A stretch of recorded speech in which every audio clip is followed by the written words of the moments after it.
One mic. All I need is one mic.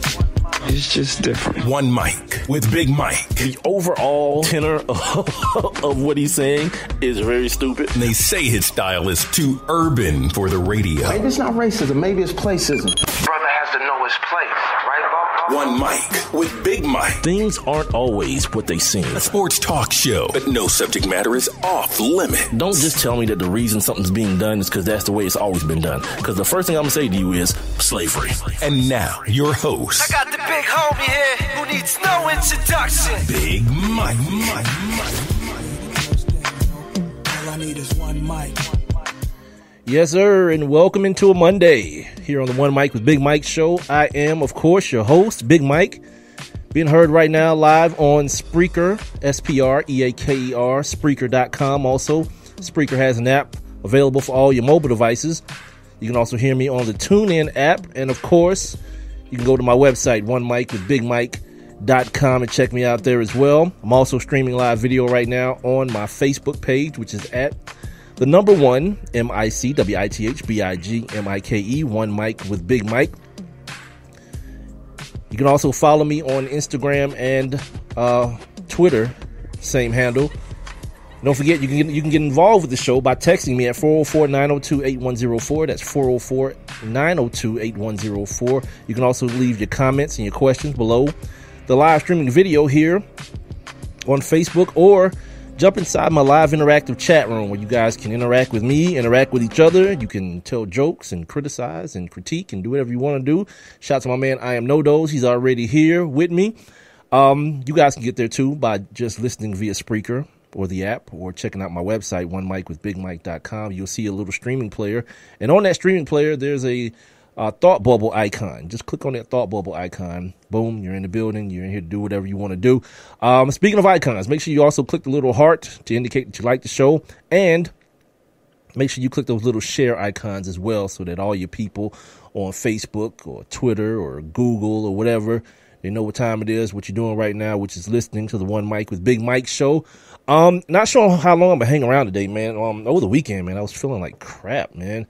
And I'm still kind of like feeling the after effects of it. So I'm going to get in and get out tonight, man. Enjoy some playoff basketball. We got the Raptors and the Bucks coming up here on NBA TV shortly. Also later on at 8, you got the Wizards and the Hawks down here at Phillips Arena at 8. Then later on, you got game 4 of the Warriors Trailblazers. A lot going on in that game. We'll talk about what happened over the weekend here in sports, or in the playoffs as well. And some questions were posed to me on the old social media, on the Twitter, as it relates to the NBA, the playoffs, and all those things. And I want to kind of pose them to you guys as well, because I'm not sure that I'm necessarily vibing with the questions that were asked to me, but we'll get into that shortly. Don't forget, Big Mike's Brims, my hat giveaway is still going on. So if you're following me, well, if you're not following me, you should be. But make sure you're following me on Twitter and Instagram and liking my Facebook page. And once you do that, or if you're already doing that, send me a message with the hashtag, a direct message, or just message me on Facebook with the hashtag Big Mike's Brims, BIGMIKES. BRIMS. You can also go to my website, go to the contact page, and just send me a message from there. Same thing, just put Big Mike's Brims in there. And during the Hawks game tonight, I'll pick another name. I'll pick the final game tonight. I'll pick the final name tonight and send you guys out a brand new Michelin S or New Era hat, Atlanta Hawks cap. I got one on tonight. This is not the one that you're going to get. This is mine. So no, my brother, you got to win your own. For those of you who are in that age range, you know what commercial I'm referencing. As far as the rest of the show goes, bottom of the hour, no guest tonight, but on Wednesday, my man Alex Kavtoff will be joining me. We'll get ready for the NFL draft with him from NFLDraftBlitz.com. And then on Friday, my guy, Ben Troop, former Florida Gator, got a lot of stuff talking to him about. Now that all this stuff is kind of going on with the Gators in the offseason, but we're going to talk to him about his draft experience, about the Florida Gators, of course, and just kind of kick it with my guy. I hadn't talked to him in a while, so we decided we'd do something on Friday. So he'll join me on Friday's episode. As far as today goes, outside of on this day, I got some NFL stuff that I want to get out there real quick. An update on the Aaron Hernandez situation. He got buried today. I did a little bit more, a little more trolling over the weekend. That's probably why I'm sick, right? Like the ghost of Aaron Hernandez has come and infected me with some sort of inflection, or what is it called? Not infection, affliction. That's the word I was looking for. Some sort of affliction, whatever. So I'll tell you guys about that, and we'll have some fun with that as well. And that's pretty much, look, I really don't even have a lot. Now that I'm looking at my notes, I thought I had more than I have, but not really. But anyway, let's start with what happened on Saturday in the NBA playoffs. The Warriors beat the Blazers 119-113, take a 3-0 lead in that game. But more so than that, the more important thing I should say is they did it without Matt Barnes. No, I'm playing. No, actually, they did it without Kevin Durant and Sean Livingston, who's a big piece of their bench, scoring the backup point guard to Steph Curry. They did it without both of those guys. And their head coach, Steve Kerr, he's going to be out indefinitely. He's got, if you guys remember at the beginning of last season, Luke Walton coached like most of the half, I think the first half of the season for Steve Kerr, because he had this back surgery. And this is like the one case, right? Usually somebody has surgery and they say, so-and-so went through successful surgery today and now we'll rehab and he's got a so-and-so amount of timeline. Well, this was an unsuccessful surgery to the point where Steve Kerr is telling people, do not, my friends, get back surgery. He's got like spinal fluid leaking into his body. It's causing him nausea and bad migraine headaches. He still has been able to do the things like film study with the team, but not be on the sideline, or I don't think participate in practice that much. He says he won't come back until he can participate fully. So Mike Brown, former Atlanta Hawks head coach, former Brownie was the former Cleveland coach too, was he not? Former Knick coach as well. Oh, Mike Brown has made the rounds, and now he's taking over the reins for the Golden State Warriors. Like I mentioned earlier, they got a game later on tonight, Game 4 against the Blazers.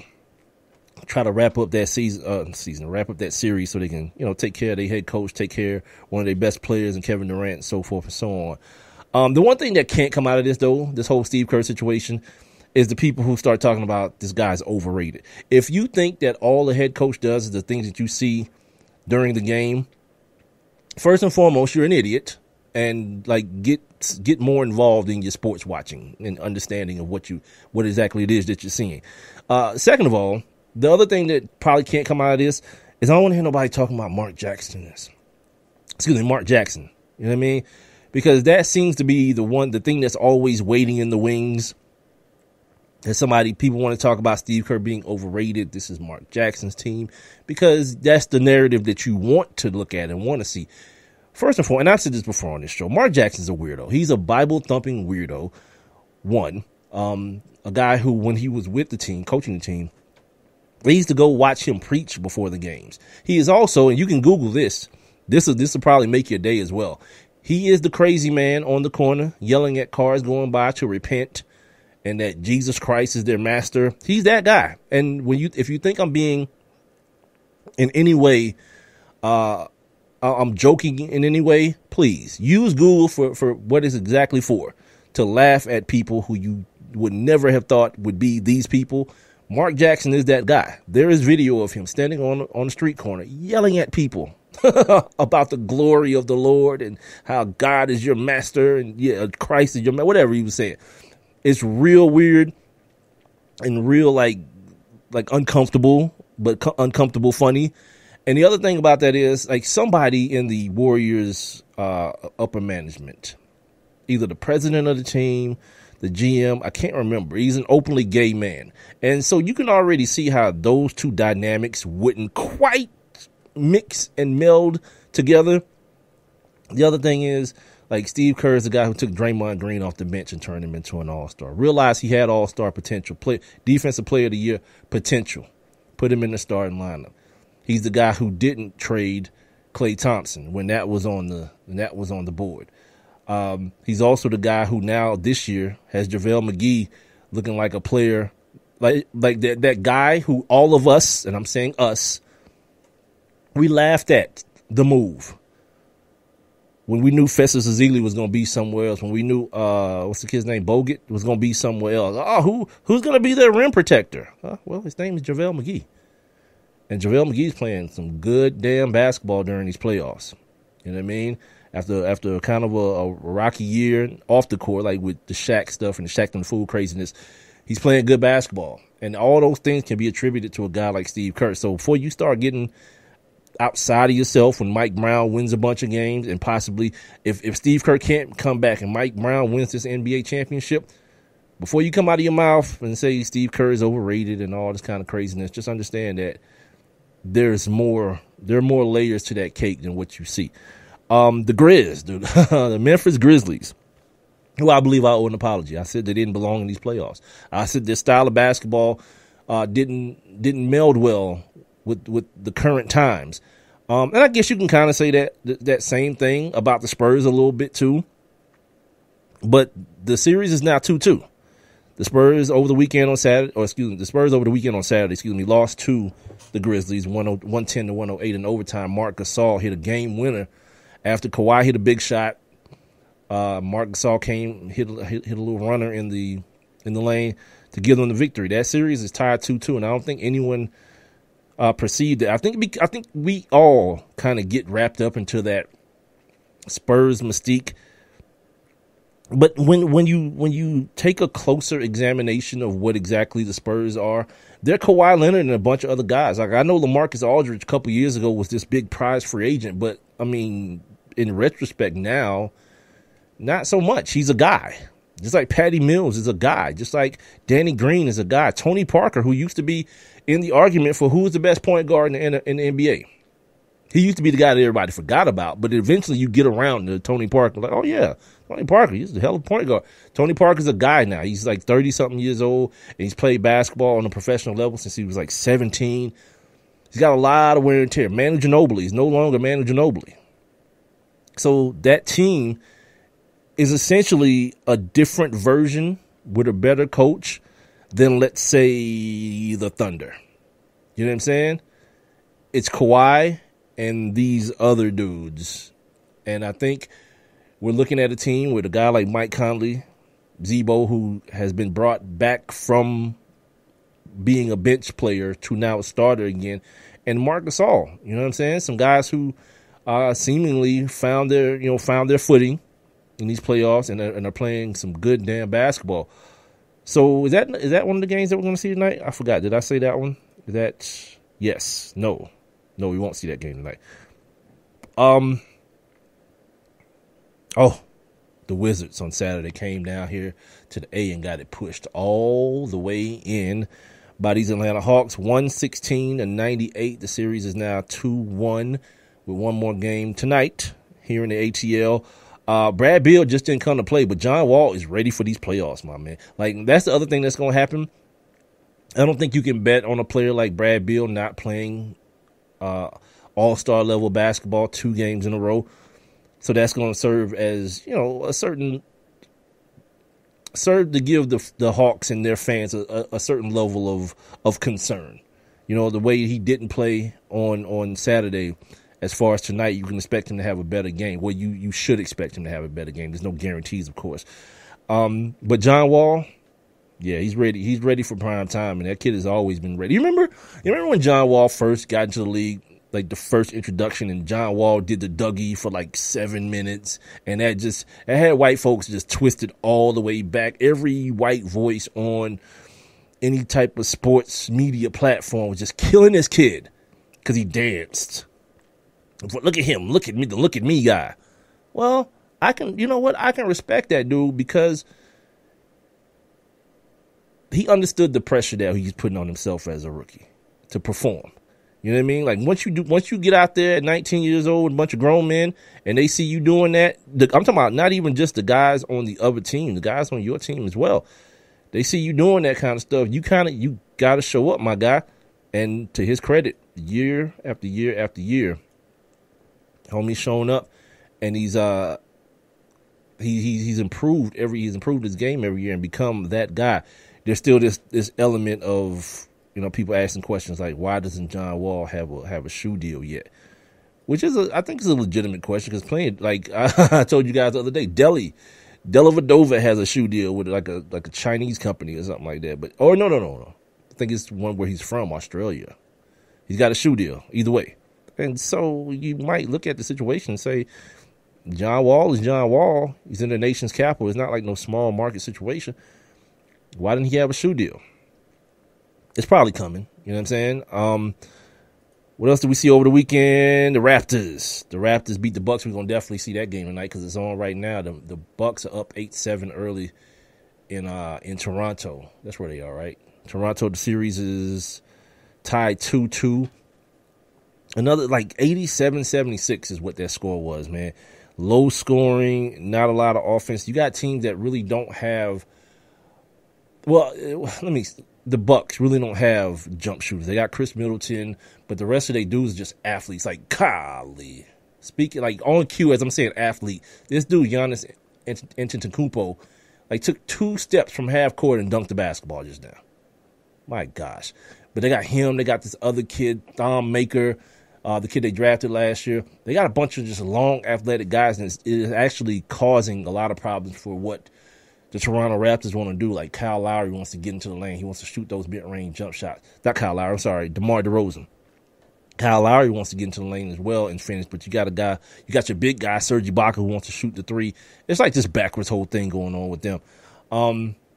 The series as a whole hasn't been the best of the series that we've seen in the playoffs. It's not really the best brand of basketball outside the fact that you get to marvel at the kid from Greece every time they play.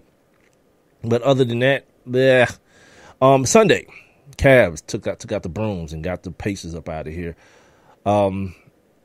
It was so unceremoniously done. It's like you think back at the game 1 where Paul George doesn't get the last shot, but I think they got a quality shot, maybe, but miss it. You think about the game, they blow the 26-point lead. And those things count. And I don't know if it says more.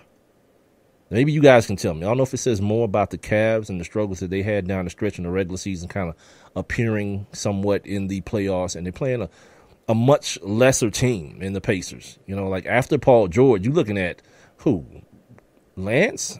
I mean, Lance played well on Sunday, but you still can't depend on that dude. Like that can't be your Robin. If Paul George is Batman, that can't be your Robin. And they just don't have enough with Jeff Teague and Monte. They didn't have enough to even threaten what the Cavs are, what the Cavs want to do. Then there's this Houston series, and I want to talk about this a little bit more. What time? Yeah, we got a little bit of time. They came back to beat the Thunder 113-109 and take a 3-1 lead in that series. And the funny thing about watching that game, it never really seemed like it was going to go down the way it started. Like everybody was all hype, and you see the new thing is like you talk to the crowd and you tell them that this is your house and whatever. And I'm looking at the game like, my God, this is the second quarter. Like, settle down. I mean, calm down. If you ain't been paying attention, you know, the Pacers were doing that same nonsense, and then next thing you know, LeBron's jacking up 30-foot threes and smiling at your crowd as they sit their ass down in their seats, concerned about what's about to happen to them. Yeah, same thing, man. So it's happening, and it's happening, and it's happening. Your man Nene, which is also Nene is his name, period, point blank. It's not like Bob Nene or Nene Jackson. It's just Nene. He's a Brazilian cat, I guess, and that's how they rock. You can just have like one name like Seal or Madonna or whatnot. So shout out to him for that. But anyway, played a hell of a game though, 12 for 12 in a game where the main character James Harden didn't really get off at all in the ball game, and he ended up telling Lisa Salters at the end of the game, after the game was over, that he had like a little ankle situation that carried over from the previous game. That kind of kept him a little bit contained and didn't allow him to be as explosive as he wanted to be. So we'll see what happens in the next game. They look to close the series out. Then there's a situation with that kid Andre Roberson, whatever his name is. That he's such an anomaly to me as far as professional sports goes. Like, and especially after I heard he was drafted in the first round. Now, I know it's not the NBA or not the NFL. It's the NBA, and it's only 2 rounds. So you could take that with a grain of salt. Many guys are drafted in the first round that are, aren't the best player given. But this dude has like one skill. He can play defense pretty well. They want to give him credit for the game James Harden had, but I tend to want to believe James Harden that he's kind of banged up. You know what I mean? Because like I've seen James Harden play this team a couple times this year, and it didn't look like that. But whatever, right? Playoff games are a little bit different. Things kind of change a little bit. But the fact that this dude can't shoot, like it's an aberration for him to hit a jump shot of any kind, much less a free throw. He's the second worst free throw shooter in the entire NBA. So of course, like when it comes down to nut cutting time, if you're the Rockets, what do? You pull out the hacker shack on him, and you leave it up to Billy Donovan to adjust. And guess what? My man didn't do the reincarnation of Scott Brooks. He didn't adjust. He was like, "Yeah, I got faith in this guy to hit free throws." How? When he went 2 for 12? How? Like, there's not many things that I believe in life that I could do better than any professional athlete at this point in my life. But I do believe I can go. If you put me on a basketball court right now and gave me 12 shots, and I know it's a different dynamic. My man's running up and down the court. He's tired and all these kind of things. He got people behind the backboard waving inflatable whatever is at him. I understand, but I also understand this. You give me 12 shots, I'm going to hit 2 of them. Yeah, I'm going to hit 2 of them. Like me, that same dude is, and to bring the money into it, the fact that he's making millions of dollars, that's just what the price is for his job. You know what I mean? That has nothing to do with it. To me, it's more of just, dude, you're a professional. You know what I mean? You're a professional basketball player, man.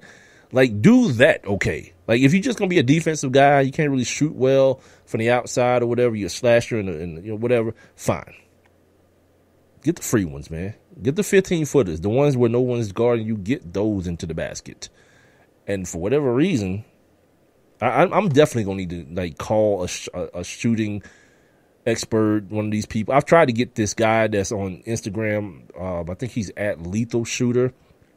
He posts these videos of him shooting, and I really want to get him on the show.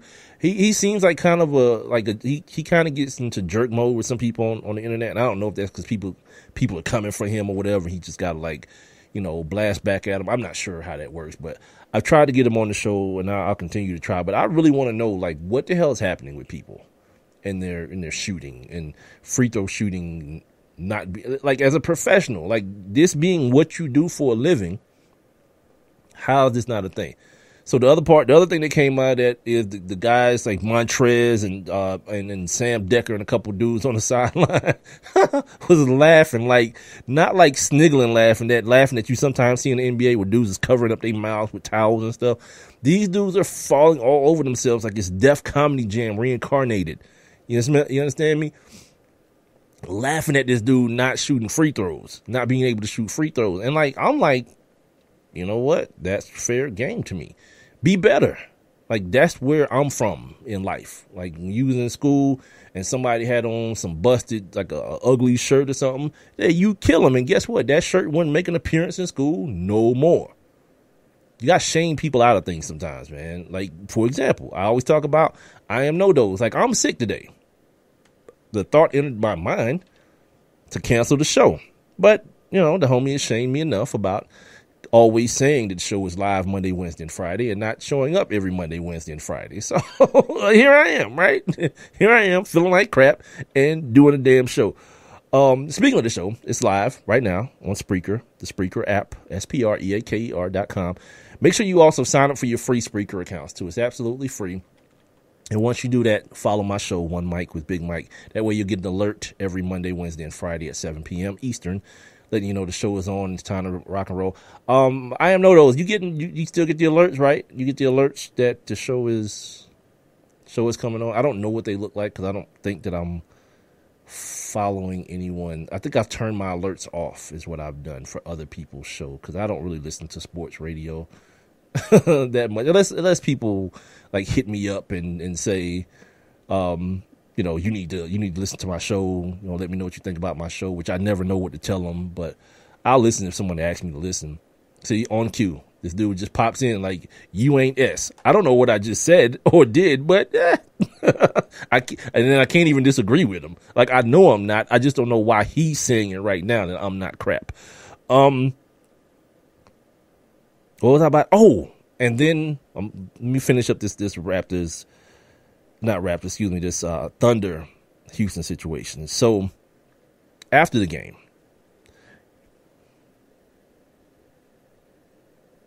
that's weird.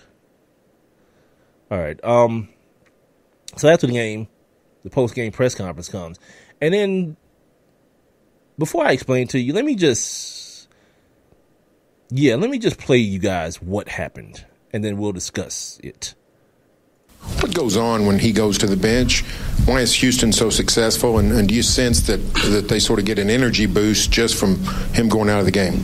Hold on, Steven. I don't want nobody to try to split us up. We all one team. Well, I'm not trying to split you up, but twice in 3 games, you guys have not played well at all when you've gone to the bench. That's fine. I'm just trying to figure out what's going on. Russell, you ain't played well at all. Say Russell and the team haven't played well. Don't say when Russell goes out, the team don't play well. It don't matter. We in this together. That may be, Russell, but I asked Steven a question. And it's a legitimate question. Me and you. Next question. No, I think we're going to keep the microphone. I had a question for Steven, and it wasn't answered. And I don't understand. If Steven wants to say, he still hasn't said anything. If he wants to say, I don't want to answer that, fine. But next question, please. Yeah, see, once you get to that point where you feel like you got to disrespect people, you know what I'm saying? It's weird. Like Steven Jackson sitting there, he's a grown man.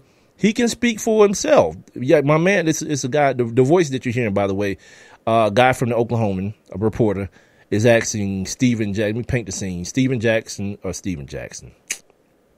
He don't even play no more. Steven Adams and Russell Westbrook are on the podium during the post-game presser. And my man is asking Steven Adams, like, okay, there's this situation that's going on with you guys where Russell Westbrook goes out of the game. You got this big lead like they had on Sunday. They had a big lead. Russell Westbrook goes out the game, and now the lead just gets eaten up. What's going on with the second unit is what my man's question is. Russell Westbrook takes umbrage with that and decides to, hold on, Steven, and then start speaking for him while he's sitting there playing with his hair and not saying a damn word. Like, I don't know, man. If you don't want to answer the question, if he didn't want to answer the question, he could just say he don't want to answer the question. But for you to come in and give the answer, that answer that we just heard, that you trying to split us up, look, man, if your relationship with your teammates is that fragile, where a dude is asking a legitimate question about something that's actually happening, he's not asking you about a rumor or any of those things. He's asking about things that are tangible that's actually happening. And then we get into the point where you feel like you got to disrespect this dude, and he's trying to stand up for his rights as a reporter. Like, nah, I'm not giving up this microphone. I wasn't even talking to him. I was talking to the other dude. You know, and I told you guys this before. This whole thing that has been this cloak that's been placed around Russell Westbrook because of Kevin Durant leaving. The only thing, these things always have like a bell curve to them. It starts low, it gets real high. You know, all the MVP talk and everybody's saying, "Look what he done! Look what he did without Kevin Durant." But inevitably, you will see the backside of it.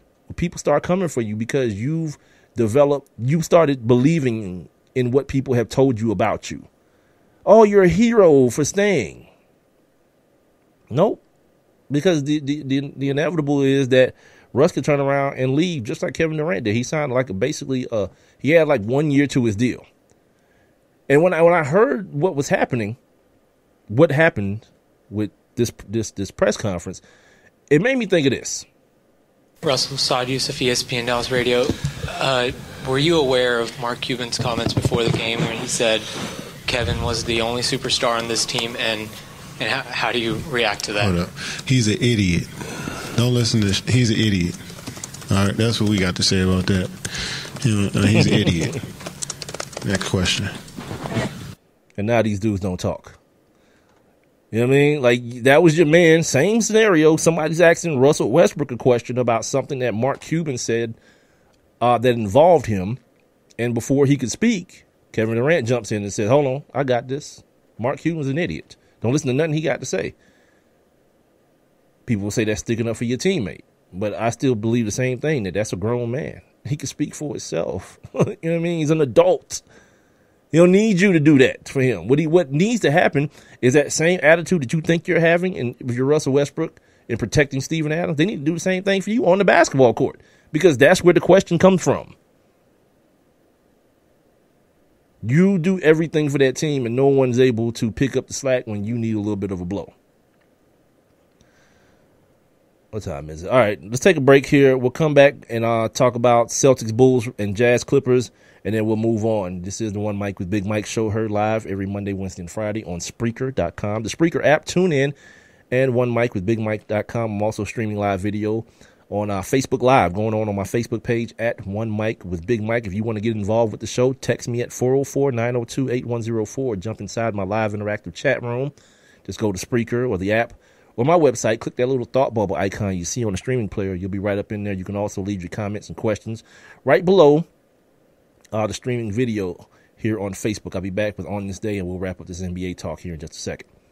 Well, I have one question for you. Do you or someone you know run a business that could benefit from additional exposure? The One Mic with Big Mike show is currently taking on new sponsors and advertisers. One Mic with Big Mike is currently syndicated across 8 different online platforms, and your company's name could be heard and seen across all 8 as well. Let's get to work. Please send all inquiries to Mike at onemicwithbigmike.com. Thank you for listening. Thank you for your continued support. All I need is one mic. Dear John, I was hoping it wouldn't come to this, but you've left me no choice. I'm leaving. Uncontrolled high blood pressure is really serious, and lately you seem to really not care. I've been there for you since day one, and I know you think I'm gonna keep ticking, but no, my friend, I can quit whenever I want. Why can't we get back to the good times, when we were more active and ate more healthy foods, and you checked on me every once in a while? Is that too much to ask? I don't want to leave, but unless you stop ignoring me, what else am I supposed to do? Remember, when I quit, you quit. Sincerely, your heart. Listen to your heart and don't let it quit on you. Doing the minimum to control your high blood pressure isn't doing enough. High blood pressure can lead to a stroke, heart attack, or death. Get your blood pressure to a healthy range before it's too late. For help keeping yours at a healthy range, text PRESSURE to 97779. A message from the American Heart Association, the American Stroke Association, and the Ad Council. And now, back to One Mic. What are we waiting for? Let's get to it. With Big Mike. Hey.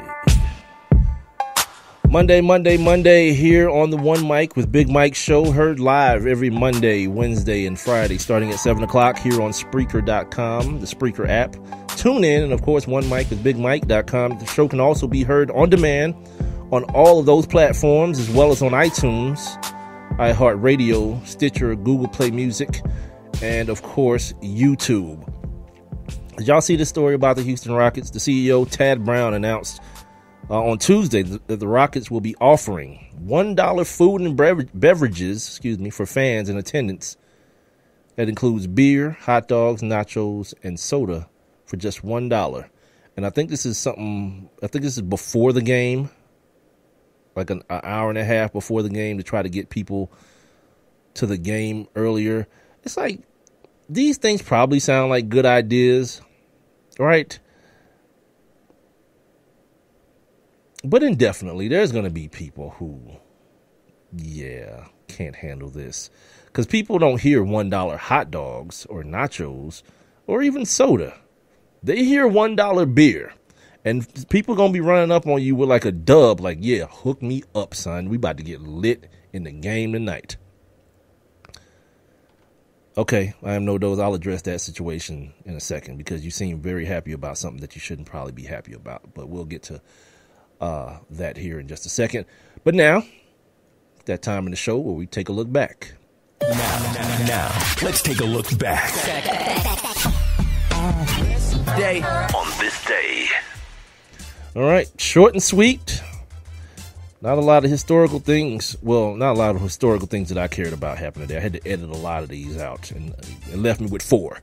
On this day in 1961, Sandy Koufax of the LA Dodgers He struck out 18 batters, becoming the first major league pitcher to do so on 2 different occasions.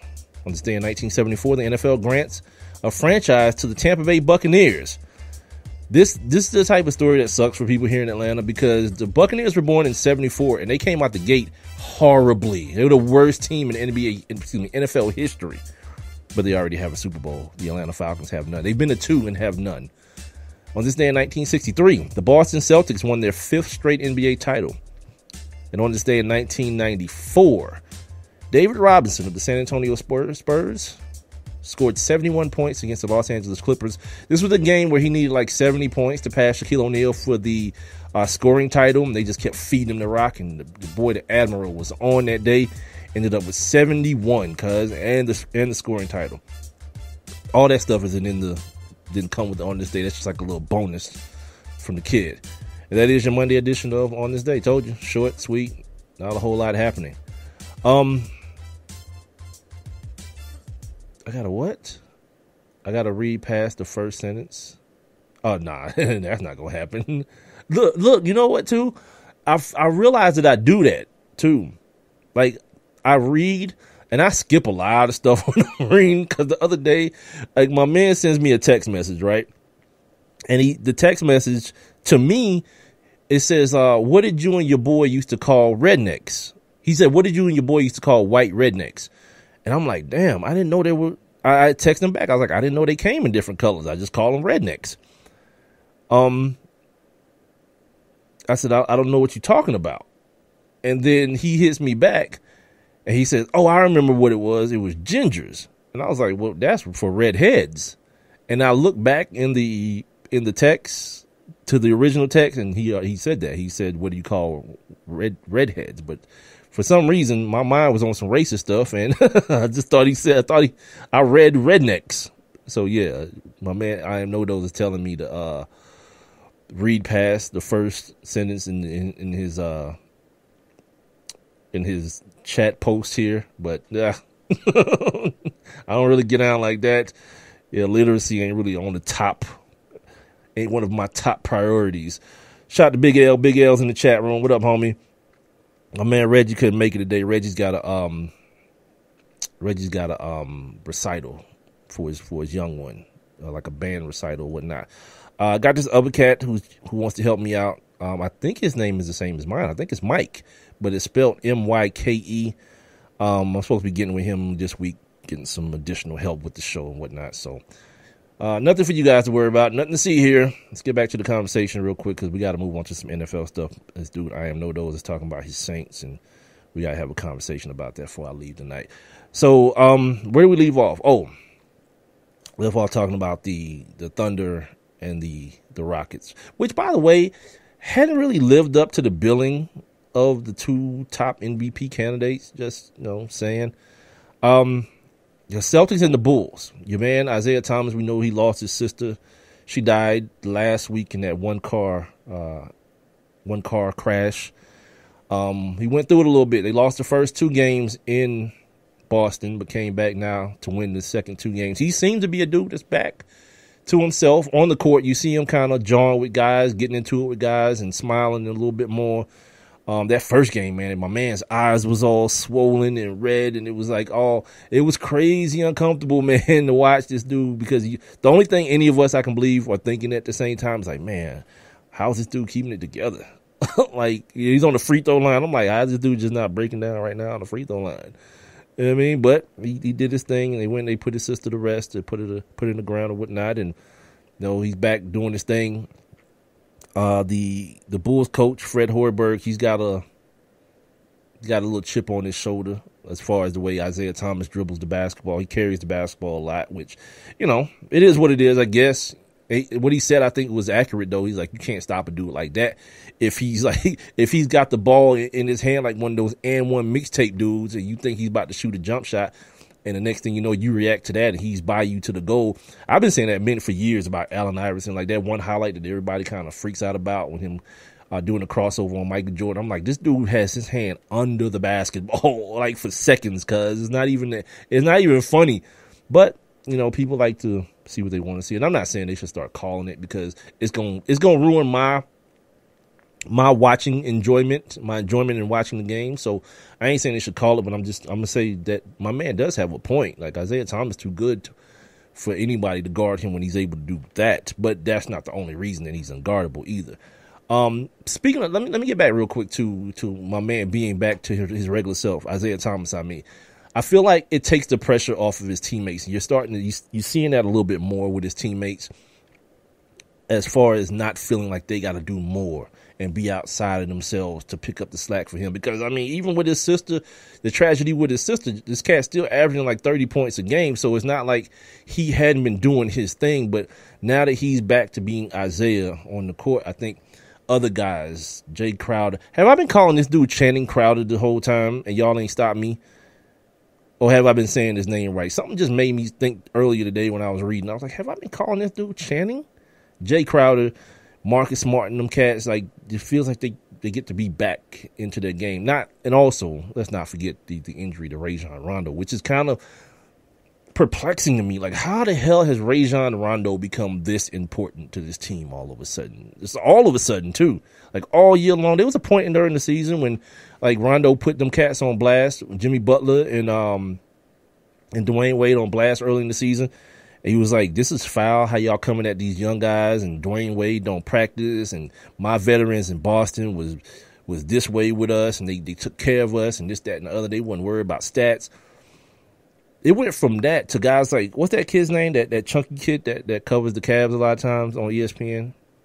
I can't think of his name, the chunky one. But anyway, the white boy. He was talking about them releasing Rajon Rondo. Like, outright cutting them, stuff that you really don't hear about in the NBA. Guys just getting cut. From that to now, this dude is out with an injury and also getting fined on the bench. Only Rajon Rondo, this happens to him. On the bench with a messed up wrist and a broke thumb, getting fined for tripping Jay Crowder on the bench. And then talking about, man, my ACL surgery had my knee all stiff, so I had to stretch it out right at the moment he was running by. Like, come on, B, you need more people. No one believes you, dude. I just felt like it was just so, like, wow, Rajon Rondo is like the key to this series now, going back to Boston tied 2-2 with a chance for the Celtics to go up and take a 3-2 lead and possibly close out the series. It's wild as hell. Then there was a situation, I mentioned this thing getting a little bit chippy. Jimmy Butler, Marcus Smart. Jimmy Butler hit Marcus Smart with the you ain't about that life, or he ain't about this life.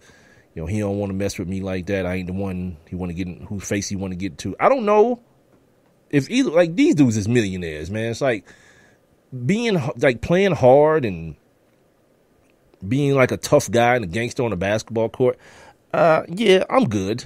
You know what I mean? Just, yeah, get buckets and do your thing, man. I don't believe either one of you are about that life, to be honest with you.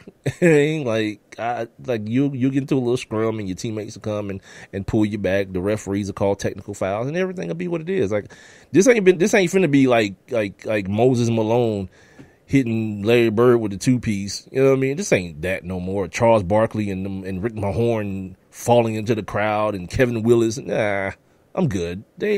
I call it a draw. No one's really about that life, you know. But it makes for good theater. It makes for what the playoffs, when people think the playoffs should be. My God. You see how long and lanky this dude just hit a layup, standing flat-footed on the ground damn near, with a finger roll, just dropped the ball into the basket. Antetokounmpo. My God. Shout out to Kicking It With. God, my eyes are so bad. I can't see the last word. Kicking It With. Is that Kesey? God, it's probably not what it is. My bad, dog. But appreciate you checking in, homie. God, I can't see worth crap. Even with these glasses, I can't see. I'll do better. I promise. Then you got the Jazz and the Clippers, a series that I told you guys was going to be Kesey. Did I say it right then? What did I say? Kicking It With Kesey. What up, homie? I think I said it right. Yeah. I think I said that right. The Jazz and the Clippers, which is turning out to be a pretty good series. The only problem is Blake Griffin is not out. He's got a toe situation. Rudy Gobert is back, though, with that leg situation. He got hurt like with 17 seconds into the first game of the series. Chris Paul's doing all he can, man, to try to keep this team in it. But it's coming out of the damn, I did say it right, Big L, my man. Hell yeah. I'm always proud of myself when I do that. I do like simple things like that. crazy thing about this series is it's the guys who you don't see what's really happening with them, man. Gordon Hayward caught food poisoning of some sort. You saw him on the bench before the game getting ready to play or whatever, but they sent his ass home. Because apparently, like, if you ever had food poisoning, man, you know stuff gets uncontrollable. Like, it's coming out of both ends. Like, I had food poisoning one time. I think I was in college, but I was at home for like a break. Yeah, because we were supposed to go down to the Dome to watch like a classic or something, one of those like black college games or whatever. And I got like crazy sick, so sick it woke me up out of my sleep because I'm sitting on the stool with the trash can in front of me, and it's like an explosion coming out of both ends. It's like the most disgusting work. Oh, speaking of being on the stool too, shout out to me. Shout out to me.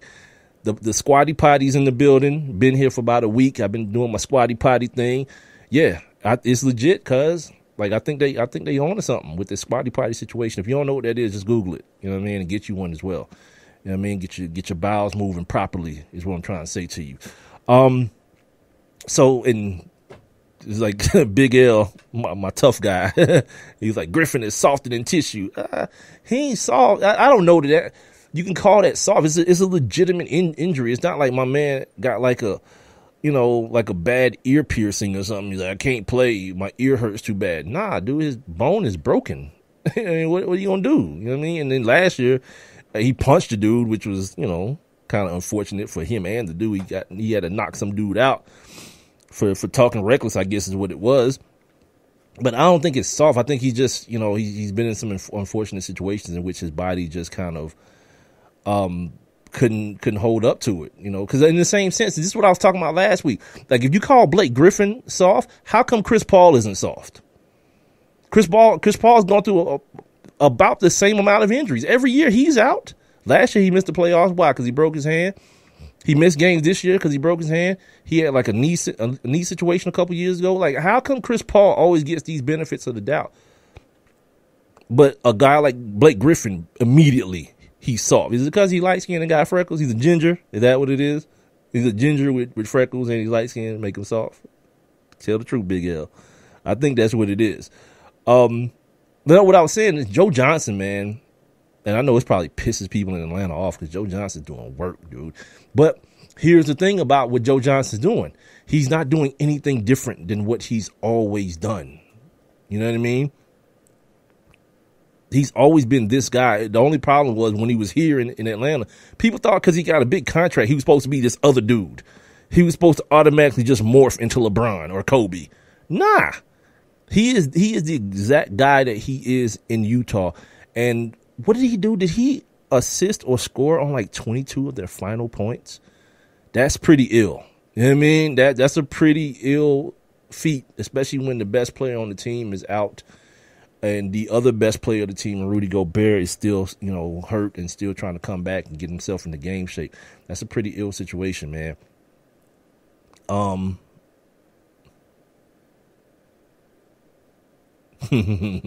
Everyone in the NBA knows it. Come on, man. I don't know that to be a fact. I don't think you know that to be a fact. I don't know if you talk to everyone in the NBA, Big L, that knows that Blake Griffin is soft. And here's the weird thing about Blake Griffin as well. He's changed his game in order to avoid those type of things. Because you remember at the beginning, I used to call Blake Griffin a manufactured superstar. I remember saying that because I was reminded about it a bunch of times after the fact.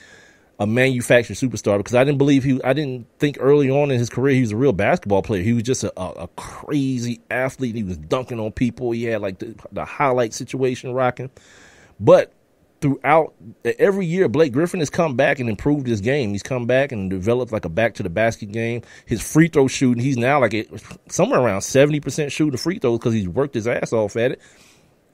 He's added the 3-point shot here recently to his game. Just the problem is, man, he's been in situations where, the injury bug has bitten him. You know what I mean? But again, I don't understand how that separates him from his running mate in Chris Paul, because Chris Paul has missed time as well. Extended periods of time with injuries, hand injuries and hamstring stuff. But he's a general. He's the point guard, right? Oh, it just seems weird. that whole scenario and how it's working out. Here's some things that were asked of me and asked to me earlier today. One was, well, a statement was made that the playoffs have been boring. I think my man Emmett Bean hit me on Twitter and told me the playoffs have been boring. I don't find them to be boring at all. Like, even in the series that was swept in the Pacers and the Cavs, that was an entertaining series. You know what I mean? From game one, it was close game. Folks wasn't getting blew out. We saw the greatest comeback in NBA playoff history. So history was made. I don't really see it. Even in the series that you didn't think were going to be good, like the freaking Grizzlies series, it's turned out to be a pretty entertaining series. I didn't even see one of those games because I felt like, whatever, it's the Grizzlies. But now I have to watch. I have to stay up and watch the Grizzlies play basketball. You know, and I don't do it begrudgingly. If they gonna entertain me, I'm with it. You know what I mean? I'm gonna rock with them. And maybe I'm in a different prison. That's why I'm posing the question to you guys to see if you guys have been bored by the NBA playoffs or whatnot. Because I don't see that aspect of it. I don't see anything. I think there's been a lot of drama, even in the game that we're gonna see here in a couple minutes. This Hawks game and the Wizards game. It's not a whole lot of talent. Like, once you get past John Wall and Brad Beal, it's not a whole lot of talent, but there's drama. You know what I mean? Drama from guys you don't expect it from. Guys like Paul Millsap, the Morris boy. You talk about guys who's about their life. Like, I don't know, again, that any of these dudes about their life, but I know that the Morris boys, they got out of, like, jumping on some dude. Remember a couple years ago, they was on the hook, feel me, for jumping on some dude, and it just kind of went away. You know, that's what happens when you get money. That's one of the reasons I want money, because sometimes you can kick a dude ass and just, like, pay him for his trouble to make it go away. I'm with that. You know, like when JR choked that boy out last week, or this stuff with Darrell Reeves that happened a couple weeks ago. Yeah, because sometimes people just need their ass whooped. You know what I'm saying? But the problem is, when you broke like me, you go to jail behind that. I don't have enough money to pay somebody to go away after I done whooped their ass. Thus, my reason, one of my reasons for playing lotto. Because I want to be able to whoop somebody's ass and just, like, here, man, take this 10 grand and be out. It's all good. You know what I mean? Do something with your life. Just take this 10 grand and move on. How much time I got? Let's go back to the chat room, because Big L's, I see a stream coming from Big L. Where are we at? Big Shot Joe Johnson. Yeah. Mr. Big Shot. Sorry, that's Chauncey Billups, man. This ISO Joe we talking about. He's already got a nickname. You don't just re-nickname a dude, Big L. From Little Rock, Arkansas, because they banging in Little Rock. Good guy. Oh, talking about Joe. Yeah. Community center in the area town, and plays there every summer. Oh, Joe Johnson. Yeah, no doubt. Yeah. I used to always defend Joe when he was here, man. Like, because I always felt like it was so stupid, man, for people to be like putting some sort of blame on this dude because he took money that was paid to him. Like, basically, he cashed his paycheck, and now you get the right to be mad at him. That was one of the dumbest things ever. Like, I would always say that I want to be that dude. I want to be Joe Johnson, the dude that people are like, man, I can't believe he got all that damn money. Yeah, I want people to say that about me. I can't believe Mike got all that damn money. Huh? What? Whether you believe it or not, I still got it. You know what I mean? And I always felt like Joe Johnson was going to be the type of dude that, like, his playing career was going to eventually end, because now Joe Johnson's coming off the bench. But you know why it's cool for Joe Johnson to come off the bench? Because Joe Johnson was never like the I'm the superstar guy. He's a guy who could find value, as we've seen in these playoffs, as a role player and as a bench player. And then when it's all over with, because Big L, doesn't he have a farm? He has a farm in Arkansas still, right? Where all his family's at and everything, from what I understand. I just felt like Joe Johnson would be the dude to just, like, when his playing days was over with, you wouldn't ever hear from him again. All that NBA money, he'd just go and chill out on his farm and just like, yep, I did that one day in life. You know what I mean? And just be like Big L saying, in Arkansas at his community center, helping kids out. And like somebody like do a piece on Joe Johnson 10 years from now. Like, you ever wonder what happened to Joe Johnson? And like they do a piece on him, and he still got a fresh lineup and the waves are still popping. That's the one thing I did notice about Joe Johnson. He probably having a hard time like finding that same Atlanta quality barber. in Utah, because I'm looking at his fade during the game. I'm like, man, Joe Johnson's fade used to be way crispier than that when he was in the A. But I guess that's the downside of being a black dude in Mormon country, right? You don't know if you could still fight. This is true. This is true. I do have doubt. I am no dose of whether or not I can still fight or not. But I will say this, that if I had money, I'd make sure I got enough practice in. You know what I mean? Where if I had to whoop a dude ass. But see, like you said, there's no need for me to even know if I can fight right now because I'm broke. You feel what I'm saying? Like, I don't have the money to pay somebody off to take the ass whooping anyway. Like, I would be in that scenario, I would be the dude to take the ass whooping and then the money. That would be me. In a different place in life, after these lotto numbers come through, well then, you know, the scenario changes for the kid. You know what I mean?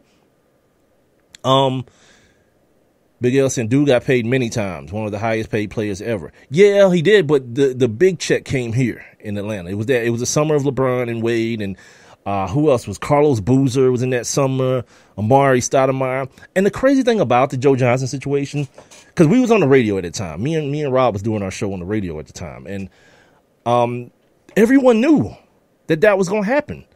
Like, everyone had already said that once the dust settled, the highest paid player in the league is going to be Joe Johnson.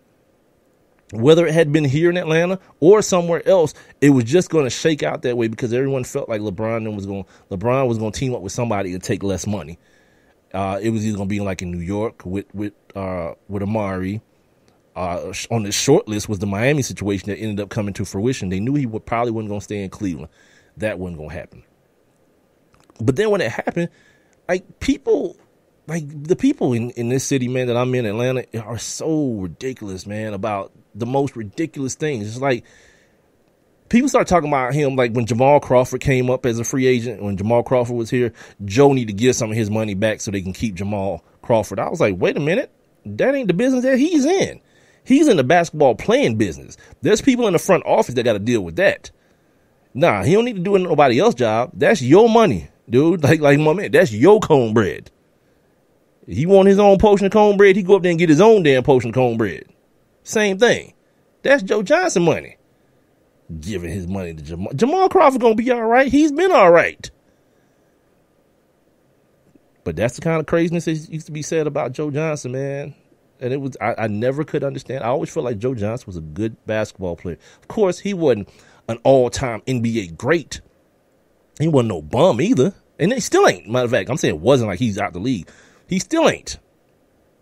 Just told you. He scored or assisted on like 22 of all 22 of the final points for the Utah Jazz this weekend.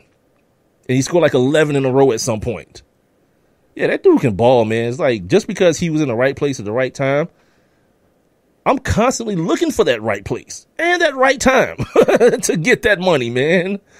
Oh, man, kicking it with Kissy's like, he did enough stealing from the A-Town. Ain't nobody stole nothing. Unless you can, he didn't steal money. If he stole money, that means that everyone listening to this show that gets a paycheck from their job is stealing money from their company. That's all we're talking about. It's a matter of perspective. He garnered a paycheck based on what his market value was at that point in his career. That's all we talking about. One of the wisest things I probably ever heard. I think it was John Sally that said this too, by the way. On that show, The Best Damn Sports Show, he used to always say that players don't get paid what they're worth. They get paid what they're able to negotiate for. Yeah. Because, I mean, think about what we talk about. Like, in reality, LeBron is now, I think, the highest paid player in the NBA. But he just became that. Before now, he's never been. But he's always, damn near, always been the best player. It's not about, you know what I'm saying? It's not about what you're worth. It's about what you can negotiate for. And shout out to Joe Johnson. Right place, right time. Oh, my man Peter Quill's in the building. Wish he could have came back and played Indeed Coach Bud. What you mean, like play in the Coach Bud system? See, y'all can't do that now. Y'all can't run this dude out of town and then say, hey, we wish he was here. Y'all treated that dude like crap, man. Worse than crap. Now it's like, oh man, look what he doing out there in Utah. He getting buckets. Like, does anybody remember Joe Johnson's played on like 2 different teams since here? Didn't he play in, or 3? Where was he? Was he in New Jersey, Miami? Did he make a stop in Cleveland? He played on at least 2 or 3 teams before landing in Utah, man. So it's not like it was like a direct flight type situation. All right, we're at the top of the hour, man. Let's take a break. I like where this conversation is going, but I want to talk about some Aaron Hernandez stuff too. Have some fun with that. Yeah, I'm that guy. I'll have fun with a dude who killed himself, and also I want to talk seriously about some of the stuff that's surrounding that too, and some of the stuff that people are saying to kind of quell other people's feelings about the man himself, Aaron Hernandez, that I think is just ridiculous and stupid. So we'll do that coming up next on the One Mic with Big Mike show here on a Monday, man. Appreciate you guys for joining me. We're on Spreaker, the Spreaker app, tune in, and of course OneMicWithBigMike.com. I'm also streaming live video on the old Facebook page at One Mic with Big Mike. So check it out. You can leave your comments and questions below the streaming video. I will be back. I have one question for you. Do you or someone you know run a business that could benefit from additional exposure? The One Mic with Big Mike show is currently taking on new sponsors and advertisers. One Mic with Big Mike is currently syndicated across 8 different online platforms, and your company's name could be heard and seen across all 8 as well. Let's get to work. Please send all inquiries to Mike at onemicwithbigmike.com. Thank you for listening. Thank you for your continued support. All I need is one mic. It may be hard to believe, but people just like you are already saving money. FeedThePig.org makes it easy. Their simple savings plan teaches you how to start saving without going overboard. So you don't need to mooch off your friends. You gonna finish that grape? You mean the one in my mouth? You don't need to stop buying the necessities. What you're smelling is a natural musk. Ew. You don't need to be a medical test subject. How do you feel? Mostly okay. Sometimes, though. You don't need to get a second job as a stuntman. We need a new stuntman. Let's break for lunch. You just need an internet connection. Don't get left behind. Start your personal savings plan with the tips and tools on feedthepig.org. That way, you don't need to sell your soul to the devil. $15 is the best I can do. All right, deal. Brought to you by the American Institute of CPAs and the Ad Council. One Mic. All I need is one mic. What's the name of the show? One Mic with Big Mike.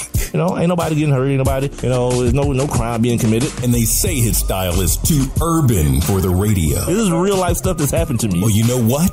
You, and you. One Mic with Big Mike. I like to be able to do what I want to do. A sports talk show, but no subject matter is off limits. Meek Mill's concert is not called the Hell Yeah, I Banged Khloe Kardashian concert. And now, your host. Put your hands together for the one, the only Big Mike. All I need is one mic. Welcome back to the Monday edition of the One Mic with Big Mike show. Getting ready to check out the Hawks and the Wizards. The Raptors seem to be on their way to pushing it all the way in against the Milwaukee Bucks, the baby Bucks. This boy Peter Quill is a damn idiot. We was talking about Joe Johnson in the last segment, but he's talking about we didn't really know what we needed in ATL at the time. And thus is the story of sports here in Atlanta. You know what I mean? That's the story, man. Everything is always greener. The pastures are always greener elsewhere. And then when people here realize how green those pastures are, they want the cow that's grazing on them to come back. No such luck, my man.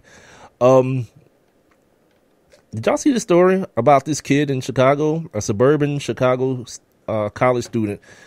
He was killed during a track and field meet. He was struck by an errantly thrown hammer while standing near the field during a warm-up. I saw this and I thought, because I'm me, I thought like some dude was like running a steeplechase or something, the 3,000 meter, and some crazy ass dude from the stand just threw a hammer at his ass, like a hammer and nail hammer at his ass. Apparently that's not what it was. It was the hammer throw hammer.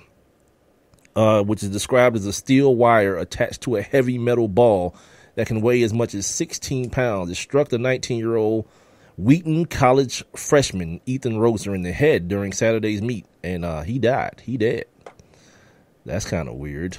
That's crazy. Like, when stuff like that happen to you, it's just your time, right? Your time is just up. You may be only 19, but bruh, it was just the Reaper was there, and he was trying to take your ass on with him. They say the investigators are going to look to see whether some criminal negligence happened. I don't know how that's a thing. And like the dude that was throwing, or the dude or the girl that was throwing the hammer was like, yeah, I'm about to knock this dude the hell out. Nah, you know what I mean? Just, they got to have better safety protocol or something to keep them damn metal balls from flying everywhere. And apparently it's a Christian college, so they after the meet, they gathered to pray for my man. He transferred there in January from a school in Cincinnati. Looked like he probably should have stayed his ass in Cincinnati, but now it's too late to even go there. And here's the other part. I don't, like, for religious folk, when you pray for somebody after something like this happens, what's the point? Like, the bad thing has already happened. Like, the worst thing too. It's not even like you praying for his recovery, because he's got like in a skull damage and he's in the hospital. He's gone. Like, what's next then? I think, that ship is sailed, and I don't know if you have like a limited amount of prayers in you before you die or whatever, but you just wasted one on this dude. He's already dead.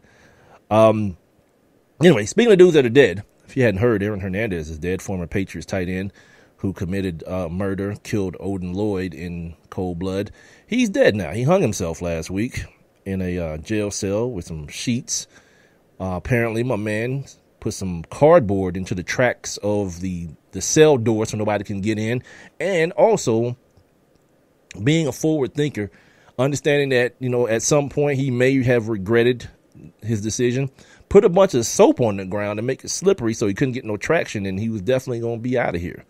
So over the weekend, some news has come out about my man Aaron. Apparently they found a couple of suicide notes that he wrote, 3 to be exact. One was allegedly to his daughter. I think he's got a 4 or 5-year-old daughter. His wifey, who's not really his wifey, she took his last name but didn't ever marry him. I think that still counts. Judges, all right. Yeah, the judges concur. I think that still counts as being wifey. And one to his apparent prison lover, his gay lover. I found that to be a fun plot twist. Like, wait, what? I mean, I don't know. I guess jail is a lonely place. I don't know how it works. But over the weekend, I did my thing because I think people got ridiculous and people lost their mind over this whole situation and feeling like you're supposed to feel sorry for a dude that kills himself after he murdered somebody. Like, that was his choice to kill himself. The dude he murdered didn't have a choice in the matter. You know what I'm saying? He didn't have a choice of whether he lived or died. So far be it from me to be that guy to be like, oh man, it's such a sad story. And then that whole nonsense about it's just wasted talent. Who gives a damn? It's the NFL. You know what's about to happen this week on Thursday? They about to re-up again. The NFL got the illest re-up of all the leagues. You know what I mean? Like in baseball, you got like 1 million drafts and 1 million rounds, but all them dudes go to like the minor leagues. You don't ever hear from half of them, or not even half, more than half of them. The NBA got like two rounds of 30 teams. The NFL got 7 rounds, 32 teams, not to mention undrafted free agents, guys from last year who were still trying to get on with teams after not making teams. Like, yeah, they got the best re-up ever. So one dude being lost and being on some, oh man, it's just a waste of talent. I don't care. Whatever. So what I did this weekend, because I'm me, you know what I mean? The things that I do. And it stems from the fact that, I talked about it on Friday. A couple of members of his family, they decided they was going to come for me because I did something funny on social media, telling me that I wasn't allowing them to grieve and whatever. And I was like, whatever, do what you want to do. I'm going to do what I want to do. Grieve if you're going to grieve. Don't let me stop you. So in the spirit of that, I'm that dude that once you start telling me that something that I'm doing, I shouldn't be doing it, I'm going to do it more. And so when I found out this week that there was some alleged homosexual activity going on, this big, strong football player, he was getting butt banged in jail by another inmate, I went to go find my man Fleece. If you guys don't know who Fleece is, I'm about to introduce you to him. And the way I captioned this video on my Instagram, you guys want to see it, you can go to at One Mic with Big Mike on Instagram. You can also go check it out on the Facebook page as well. It's everywhere. I captioned it as being an exclusive. The gay prison lover, or Aaron Hernandez's prison lover, finally speaks, and here's what he had to say. When I see one, and he looks good to me, when I go see him, I say, you come here. I say, I'm tell you what, I like you, and I want you. And we can do it the easy way or the hard way. So the choice is yours, right? And it was always yes. What? Dude, I don't know if y'all have ever heard that. That's Fleece Johnson, a.k.a. the Booty Warrior. It's a lot longer than that, too. Like, this dude is wide open. And if I honestly believe that this should be played in schools everywhere. Like, every inner city school where dudes think they tough and they want to be gangbangers and they want to be killers and robbers. They just need to play this clip of the Booty Warrior, man. Because my mind can't comprehend how that would work. He said it's always yes. We can do this the easy way or the hard way, and it's always yes. I'm like, come on, man. Like, no one, you batting 100, you batting 1,000, my man. No one has ever put up any resistance. Yeah, that's tough. It's one of the reasons that I covet my freedom so much, man, because a situation like that appears. Like, what you do? This dude is batting 1,000, and I have no reason to doubt him. Part of the interview he does, he tells the camera person, he's like, boy, when I was young, I used to be real wild. Like, when I was young, you'd walk by my cell, I'd have grabbed your booty. I'm like, come on, my man, really? It's going down like that? Yeah, so anyway, I kind of attributed that to Aaron Hernandez. They did actually post a picture today. I think the New York Post posted a picture of the guy who they suspected to be his prison lover, his gay prison lover. Some little light-skinned dude, which is weird, but apparently now his wife has the I'm gonna call her his wife. The judges have already approved it. She has the 3 letters. And if one is to his gay lover, that ain't coming out. But I think all of y'all will be a fool to believe that there aren't any copies of these letters. You know what I mean? That they not gonna leak. And Mike Florio had a good, I guess, theory on this whole situation. Because the thought of a smear campaign was being bandied about. I'm like, smear campaign? You realize this dude is a convicted murderer? Like, what you need to smear? But then he said it might have been from the police, because a lot of the people have been blaming the police or the guards for not stopping him from killing himself, for not being in attendance when he offed himself or whatever. But like I said before, you know, it seemed to be like he took all the precautions to make sure that he wouldn't be stopped from carrying out this act. Big L says he smells BS. How long was he in prison and learned all that? And a boyfriend, please. So you don't believe he had a boyfriend? And what are you talking about he learned? He learned what? I don't understand. Dude is telling the MFing truth. Dudes think they tough until someone tough. Yeah, the Booty Warrior, I can't mess with it. So I'm guessing Big L, you don't want to believe that he had a butt buddy in the pokey? You don't believe he had one? I don't know, dog. I mean, life is a long time. I mean, when somebody says you got an L, dude, with no chance of parole, that's a long time. Like, I remember, like, dude, there was this movie with Queen Latifah that was, like, wild and crazy, man, because it was about, like, the AIDS epidemic, but it was also about, like, black women being, like, the most, having the highest rate of new cases of AIDS, and part of it came from them dating dudes who was going to jail. And dudes would be, like, saying stuff like, I'm prison gay. I'm not gay, I'm prison gay. You know, I'm in here, I got to get my rocks off. And I'm like, damn, that's wow, that's a weird place to go in your mind, dude, where like you can like put these lines of demarcation in between those two things. It's like, I don't think there's I'm a firm believer of like, once that bell is rung, you can't, like once you've tasted penis or a penis has entered you, you've pretty much crossed the threshold that you can't really come back from. No matter how you want to label it, I just believe that you've chosen, you've chosen your side. Because like, to not try to justify, like, no, I was in prison. Like, I don't know, dude. Did they cut your hands off? It was really good.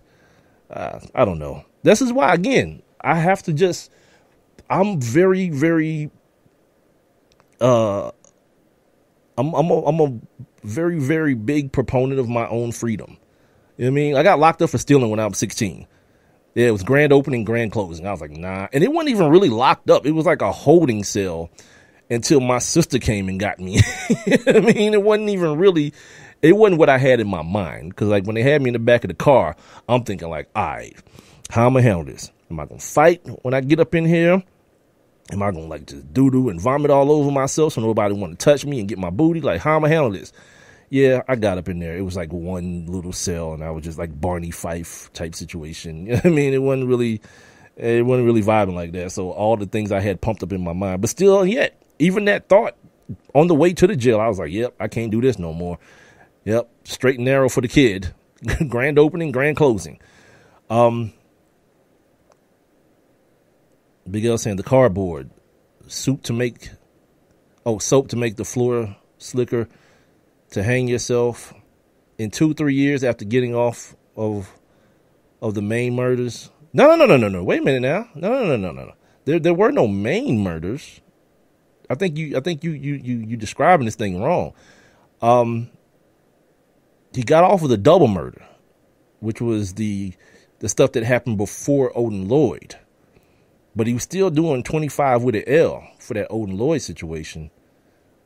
That involved 2 other gentlemen that were involved in the crime, and he was the trigger man in that. You know what I mean? So this is 2 different things. And don't forget now, we also can't forget there's a financial aspect to this. The fact that while he was appealing the Odin Lloyd sentence, him dying, no matter the nature of the death, whether it had been a homicide, a heart attack, or a suicide, based on the Massachusetts law, he's now an innocent man. So everything that was attached to that, the money with the Patriots, all the things that was attached to that guilty plea or guilty verdict, go away. It is now at this point in time in life as though Aaron Hernandez was never arrested. He was never tried. He was never convicted because he killed himself during an appeal. So let's not act like there is no reason. I don't see why he would kill himself. There's plenty of reasons.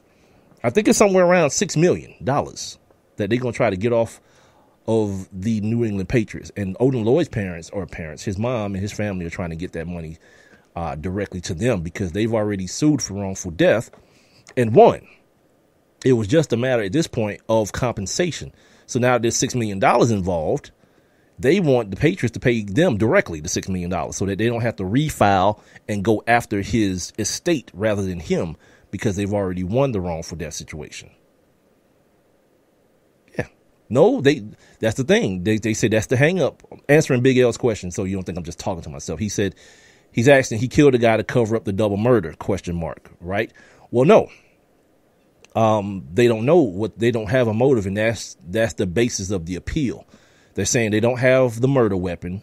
They remember they scraped that lake and couldn't find the murder weapon. They saw him on tape with it. They saw his old lady apparently hiding it or taking it out in like a clothes basket or something, some sort of basket or whatever, but they could never find it. That plus they could never develop what they would call a reasonable motive for him killing this guy.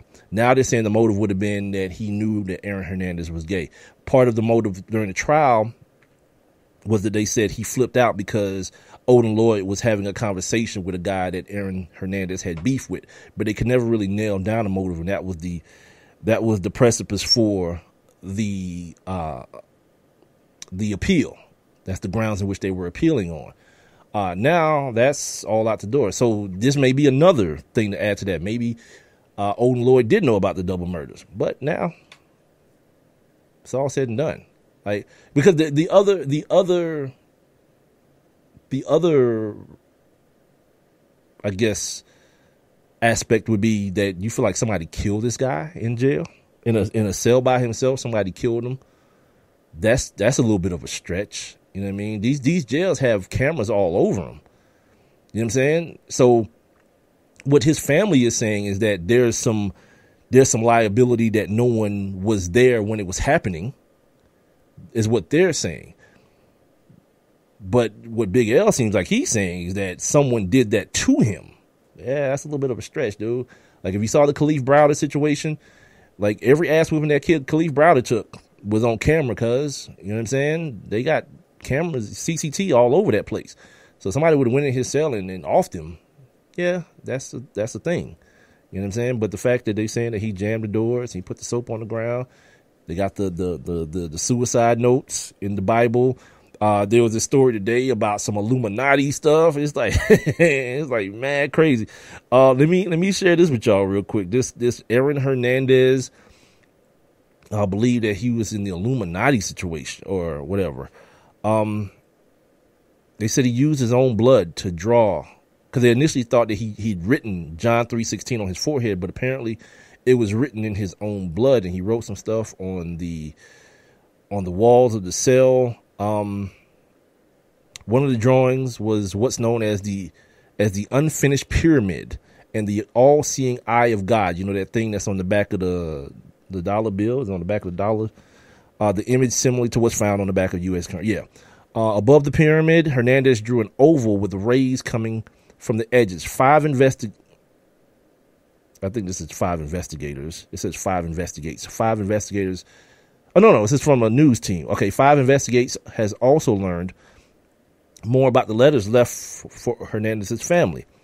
In one, he wrote that he was entering the quote-unquote timeless realm, and he would see them in heaven.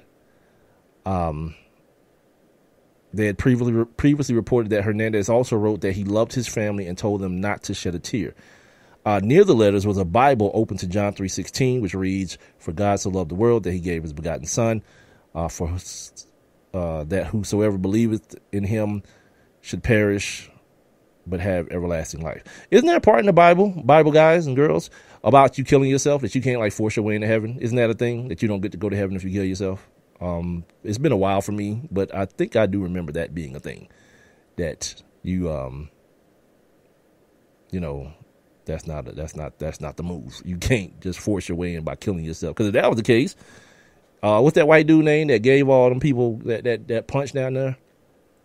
Jim, whatever his name is, that killed all those people. You know, that's the case. That was their plan, right? They was gonna drink all this Kool-Aid and go to heaven.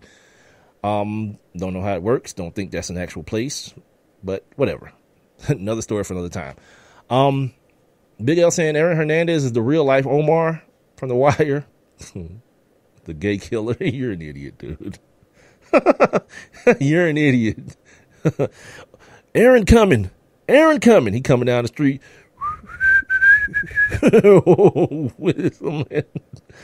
God, you're such an idiot, dude. Oh, no, I don't think it's, look, here's what I've always said about this situation.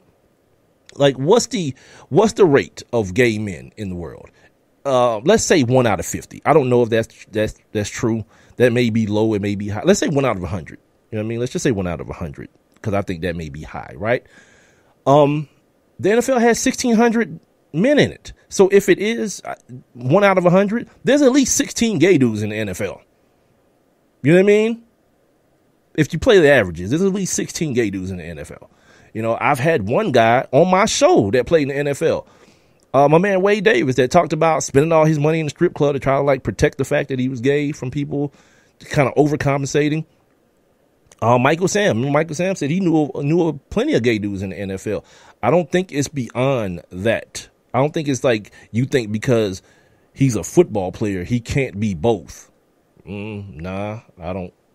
I've just learned. See, here comes Big L, man. ODB is one. Come on, man. Like, How did that start, by the way, too? I've asked this question before. How did that start about Odell Beckham Jr., man? I know people have called him in some different precarious ways on like photographs and everything, but like I just saw something that last week that he's supposed to be smashing Amber Rose again or something, maybe again, or they was already smashing before, right? And then like at Coachella they got back together. I kind of barely skimmed over it, but I saw this story, man. Like, so I just wonder how that got started, man. That this guy is it just because people don't like him or something? I don't know. It's not my problem. I mean, if he is, he is. I don't care either way. This was asking me one time. We interviewed a guy on the radio show. We was doing radio from Out Magazine because Michael Irvin was on the cover of Out Magazine. It's a gay publication, and we got the owner or the editor in chief or whatever he was. We got him on the show, and the question was asked to me because at the time I was like doing I'm a Cowboys fan type situation, and my man asked me if I could root for Michael Irvin if he was gay, and I was like, why not? Like, I'm not his boyfriend. Like, you know what I mean? It's like, is he still balling and still playing ball? That's a good question to ask you guys, though. Like, does that matter to you guys? Like, if a dude that, like, say, like Big L, who you root for? You from Arkansas, so there's no pro team there. Anyway, whoever you root for, whoever the best player on the team is, like, say you find out Julio Jones, if you're a Falcons fan, if you find out Julio Jones was a fan of the penis. You know what I mean? Is that like a thing? He was, who was, Odell Beckham was, nah, that's a thing. Odell Beckham Jr. was twerking in a hot tub with a dude. Just a dude, like one guy and him, and he was twerking. That's a thing? God, I'm like, Big L, I don't know you'd be no liar, man, so I'm gonna take your word for it. Yeah, that's kind of weird, but okay. The Bulls, the Bears, and do the Bears have a best player? God, you making this hard on me, dude. You know what I mean? The Bears. Okay, what if you find out Jimmy Butler was a gay dude? You know what I mean? Like, or Chris Bryant. Find out Chris Bryant was a gay dude. Like, would it matter to you guys in 2017? Is that a thing? Because I believe, like, you guys are around my age, you know, upper 30s, 40 or so. Like, I don't know, man. I think the people who have problems with those things have, like, some deep-seated things within themselves. I used to work with this dude named Jamie Dukes, man, and Jamie Dukes was very, very adamant. Former football player, former NFL player, was very adamant about not having gay guys in the locker room. And I'm thinking to myself, like, dude, you're assuming that you never had gay guys. There was a gay guy. As a matter of fact, I think there was a gay guy in the locker room with him. That dude, that Polynesian kid. Remember he was on the Pizza Hut commercials? I think he was like Samoan. He was like the first known football player that was homosexual. If I'm not mistaken, he played for the Falcons at one point. And guys who on the team never knew. Like, it's one of those things that's just, like, real weird to me, you know, that whole perception of other people, and especially, like, when you don't know someone. You know what I mean? Like, you don't know someone who's in that life, and, like, the gall of a dude to feel like, because I'm a guy, a gay guy must want me. Come on, B. Let's settle down. Let's settle down, everyone. I mean, but, yeah, I don't know. So Odell Beckham likes to twerk in hot tubs with guys. And no, I won't Google it. I'll just take your word for it. Like, this is not the thing. You guys have heard me say this before. I don't need video evidence of things for them to be true. You know, there's that boy. There he is, Johnny Wall. God dang. Yeah, I didn't need to see a video of Ray Rice hitting his old lady with a hook shot to the mouth to understand that this was a bad thing. You know what I mean? Like, the video of him dragging her out the elevator was pretty much, you know, the deal breaker. I understood what we talking about here. This football player, this running back, cold cocked his woman. Didn't need the video to make it seem any worse than it was for me.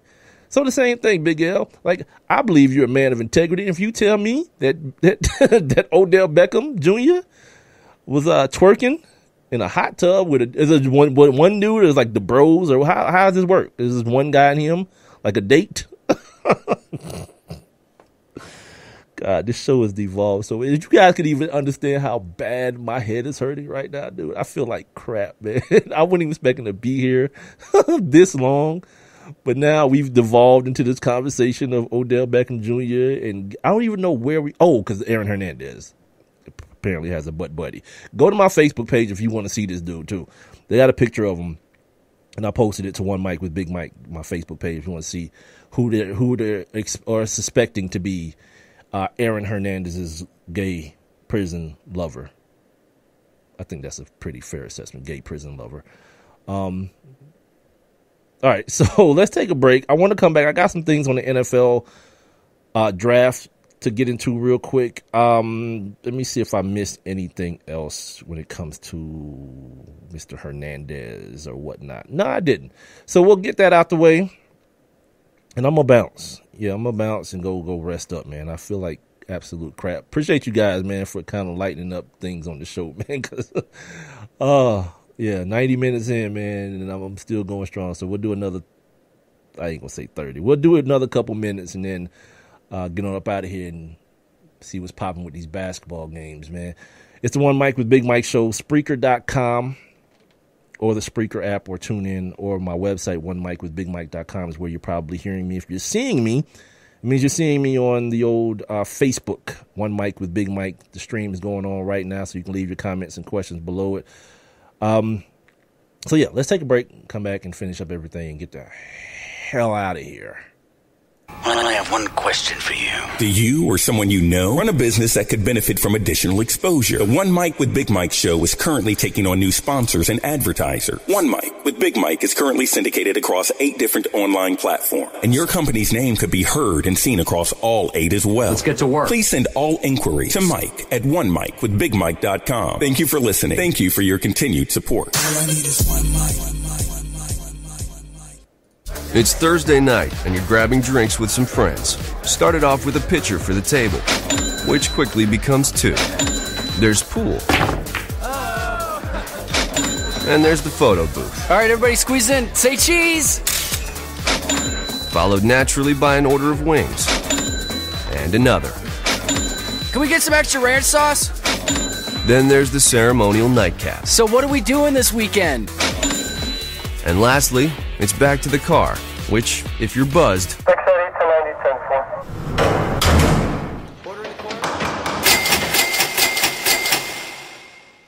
could be the most expensive night of your life. Getting pulled over for buzz driving could cost you around $10,000 in fines, legal fees, and increased insurance rates. Nothing kills a buzz like getting pulled over for buzz driving, because buzz driving is drunk driving. Brought to you by the National Highway Traffic Safety Administration and the Ad Council. And now back to One Mic with Big Mike. And here we go!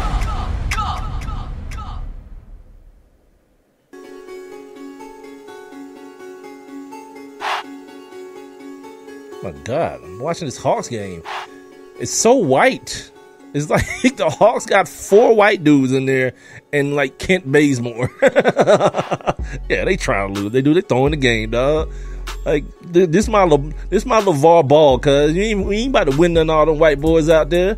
You got this Spanish kid. I mean, most of them is foreigners, but still, man, like Mike Dunleavy, Mike Muscala. Yeah, come on, dude. Like Coach Bud ain't trying to win no game. There's too many white boys out there. I'm playing. I'm really not, though. I'm playing, but I'm not playing about this. It looks weird. It's an NBA game, and like it's everyone in the white jerseys is white. Or is that? Yeah, they all white dudes. Shout out to them for that. Anyway, so breaking news here from Big L. So I guess Amber Rose was on Ricky Smiley today, and she said that her and Odell Beckham Jr. are best friends. No sex happening. Well, I mean, like, but you gotta understand about me. What I'm get you guys to understand is like I have a real hard problem doing that. Like just labeling someone as gay if they haven't said it themselves. If someone hasn't said, I'm gay, I don't do that for nobody. You know what I mean? Like, well, I'll say this: you have to be like who is someone that I can point to that. Like without like the dude on Ricky Smiley, the dude Gary, right? Like, okay, that dude is, without even telling anyone, you kind of know what time it is in his world, right? But if it's like a dude like Odell Beckham Jr., who I guess is not saying that he's that, I leave those people alone, man. You know what I'm saying? I let them rock if that's how they want to rock, and not do that. And then here's the other thing: just not having sex with Amber Rose, I don't think it's one of those. It's not a definite sign. Like, maybe he just don't want to hit behind Wiz Khalifa and Kanye and whoever else. Maybe that's the move. I don't know. He maybe just don't want to hit behind them dudes. I have this theory about dudes being like friends with fine ass women, though. I don't believe it at all. At all. Like, the only reason the dude is like your best friend is because he has to be, based on circumstance, because you're not trying to give him none. All he's doing is waiting. And fellas, y'all can tell me if I'm wrong about this, but I've had this theory for a while. I used to work with this dude and this girl, and we was talking about this chick like we was at Fox News or something. No, not like that, but we was talking about it. He's like, man, that's like my sister. I was like, wait a minute. You said like your sister. That doesn't mean your sister. There's no incestuous things happening here. He's like, nah, man, I got plenty of bras that's way finer than her. I'm like, all right, dude, I'm not asking for your resume. Yeah, this ain't that. I said, this just sounds weird to me, and I don't believe you not 1 minute. I was like, the actual, the line is drawn at drunk. Like, if you can see yourself banging your quote unquote friend after a couple of drinks, that's not a real friendship. You know what I mean? All it is just like you just kind of waiting your turn or trying to bide your time. Nah, I don't believe you. Like, if you friend, like, you can only be friends with females that you're not attracted to. If you call yourself friends, the females that I've been friends with in the past, it's just I've been friends with them because they wouldn't give me none. And so it's like, all right, you got fine friends though, so I'll be your friend so you can introduce me to your friends. Yeah, just a means to an end. You know what I mean? See, exactly. Big L, this is why we cool. Well, I only read the first sentence like I've been accused of earlier, so let me read the whole thing. I like to be friends with ugly chicks. Have fine ass single friends. That was a long time ago. Yeah, I mean, those people exist, but they only exist in a certain realm. You know what I mean? Because if you call this fine ass girl your friend, and then she come to you one day crying, and I just really need you to hold me, and the next thing you know, your penis is in her hand, you're not gonna tell her, no, but we just friends. No, it's about to go all the way live, because that's not your friend. You know what I mean? That's just like, I'll keep her around. She's like your break glass in case of emergency penis. The imagery just hit my head. My bad. It just popped into my brain what that would look like. Like the thing for the, yeah, of course, immediately. But if it's your ugly home girl, you're gonna be like, chill out now, chill out. I'm not trying to take advantage of you in this vulnerable moment. That's what you're doing to your ugly home girl. To your fine home girl, you're like, all right, I'm gonna do this for both of us. I'm gonna console you with my balls. Nah. I need to get out of here, man. See, this is what happens, man. I'm not feeling well, and okay. So the draft is coming up. Segue into that. The draft is coming up, and don't forget, when I get off the air tonight, I'm going to pull another name. So make sure your name is in the mix. You got to send me a direct message to my Twitter, my Instagram, or message me on Facebook with the hashtag Big Mike's Brims, BigMikesBrims. You can also go to my website, onemikewithbigmike.com. Go to the contact page and send me a message with the same whatever in it, Big Mike's Brims, and we can get on that. Okay, so before we get into the draft talk, let's talk about something that's going to definitely affect the draft. Adrian Peterson, before I got on the show, I just read that he was in talks. Nothing's at the time, say maybe it is now, but at the time nothing was solidified. He was approaching a deal with the New Orleans Saints. I know it's going to sound like I'm a broken record. I don't give a damn who you are. If you're an old running back, you're worthless to me. I have no need, especially in this draft. When you talk about a dude like Joe Mixon, which I think is bullcrap. I think people saying that he won't get drafted, I think that's just like people just saying stuff to get other people to drop him off their board so they can get him in like the 3rd or 4th round. But when you got people talking about a guy like that, not even being drafted, what the hell do I want with Adrian Peterson? What the hell do the Saints want with Adrian Peterson? You know what I'm saying? As much as they throw the football for a dude that don't catch the ball well, for his entire career is not known for being a pass catching running back. Nah, I've seen Sean Payton's work. Like last year, Mark Ingram crept over 1,000 yards, and it was a big deal.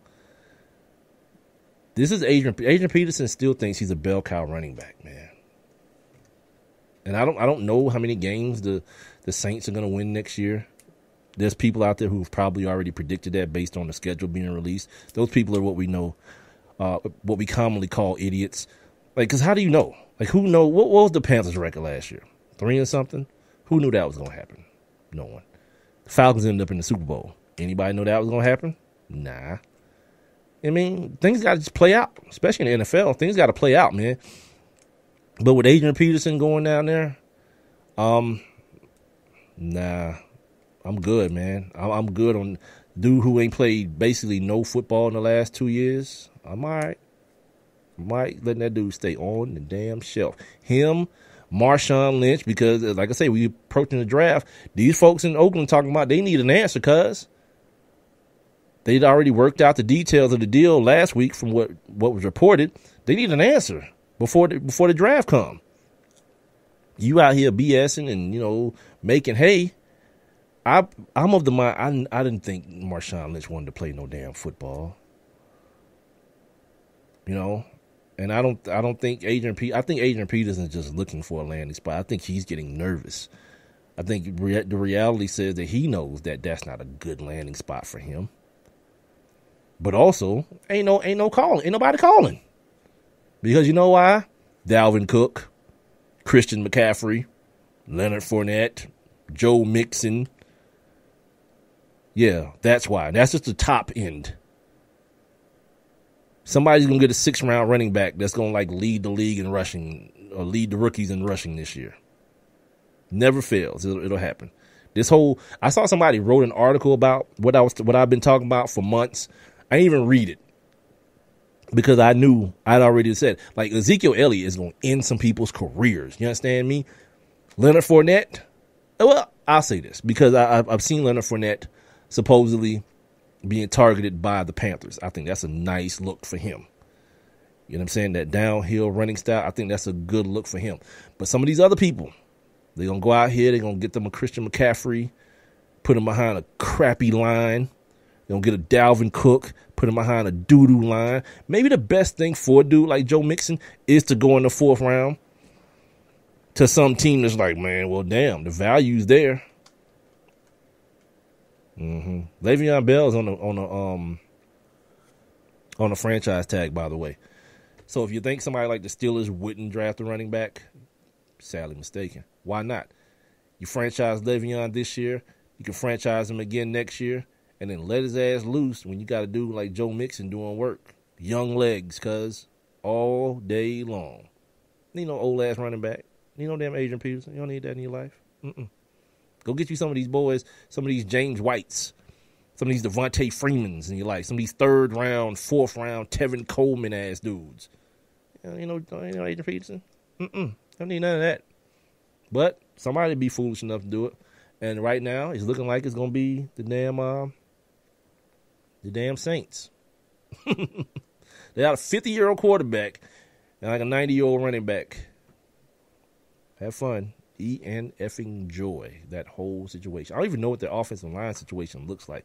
I know they got the center from Seattle, right, for Jimmy Graham, but I don't know what the rest of their offensive line looks like. I know they're crap on defense for the last couple of years.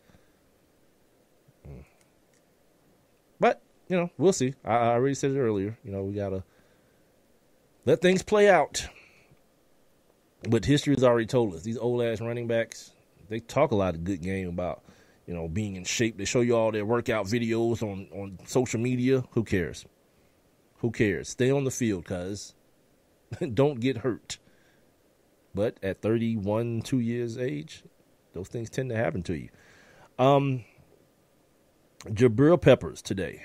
He found out that he had a diluted drug test, diluted sample at the combine, which is considered to be a failed drug test. It doesn't say what he failed for, if it was the weed, the marijuana, or some sort of performance enhancer. It doesn't really say. It just says he had a diluted sample. And it doesn't really say what a diluted sample means.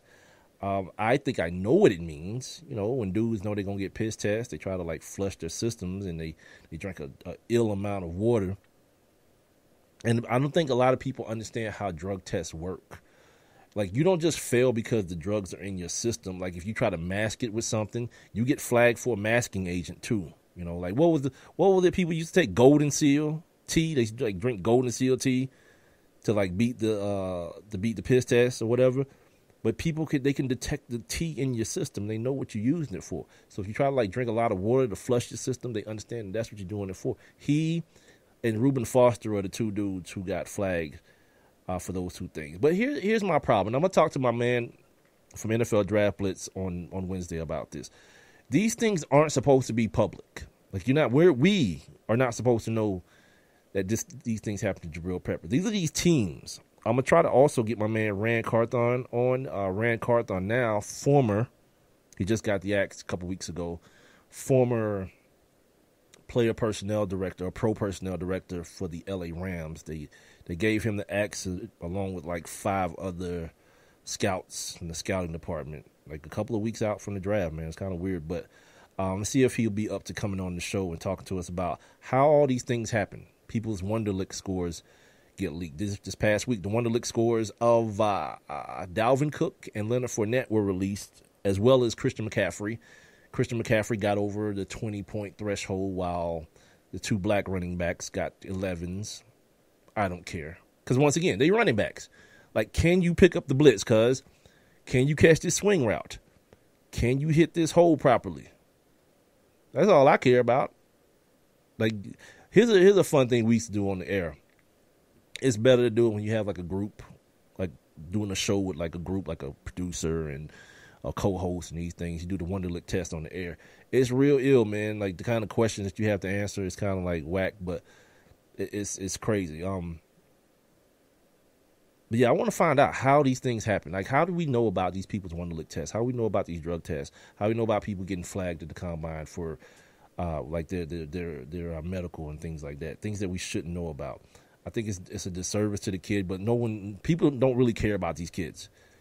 You know what I mean? They show it early in the game, like now. Like, we'll put out this news about Jabril Peppers in hopes that he falls to us. I mean, and we get this first round talent in the mid-second round or so. You know what I mean? It costs us less money, and we got the player we want because we leaked this information about him. Reuben Foster, probably the best inside linebacker in the draft, same situation. The other thing that happened, this is going to be the last thing before I get up out of here. Real quick, though, before I move on to this, shout out to Steph Marbury, the original Steph in the NBA, Steph Marbury. He was released in China. For those of you who don't know, man, Steph Marbury is like a big, huge deal in China, man. He's like their Jordan. He got like statues. Those Starberries that we clowned here in America, they can't get enough of the Starberries, man. He's in the shoe store signing people's sneakers, and it's a real thing. Problem is, I think Steph is around my age, man. You know what I'm saying? I think he's like creeping up on 40 if he's not already there. So he's been released from his contract over there in China. And they got their new golden boy, Jimmy Fredette. And if you know anything about China, I saw this on 60 Minutes one day. They was talking about, it was like last year when they was talking about the Oscars so white and why these movies, especially movies that are about like Africa and Egypt, why they feature like these white actors. And they say it's not really for America. It's for like the international market, especially like China, all those people, like billions of people in China. For whatever reason, they have an affinity for white people. So now that the homie, like Jimmer Fredette is over there. I don't know if y'all saw this story on, what was it on? Real Sports? Jimmer Fredette is over there getting crazy attention, getting crazy buckets. And I think now somebody wants him to come back to America to be on their team. But this dude is like, he's like the new Steph Marbury. He's a god over there, man. They love that guy, man, over there. So he's getting crazy paper, but you know, everybody got that dream of playing in the NBA. And you remember, like, Steph kind of got ousted out the NBA. Is how he ended up. Like, he almost had like a mental breakdown. There's videos of him on YouTube. You can check it out if you want to. This dude going crazy.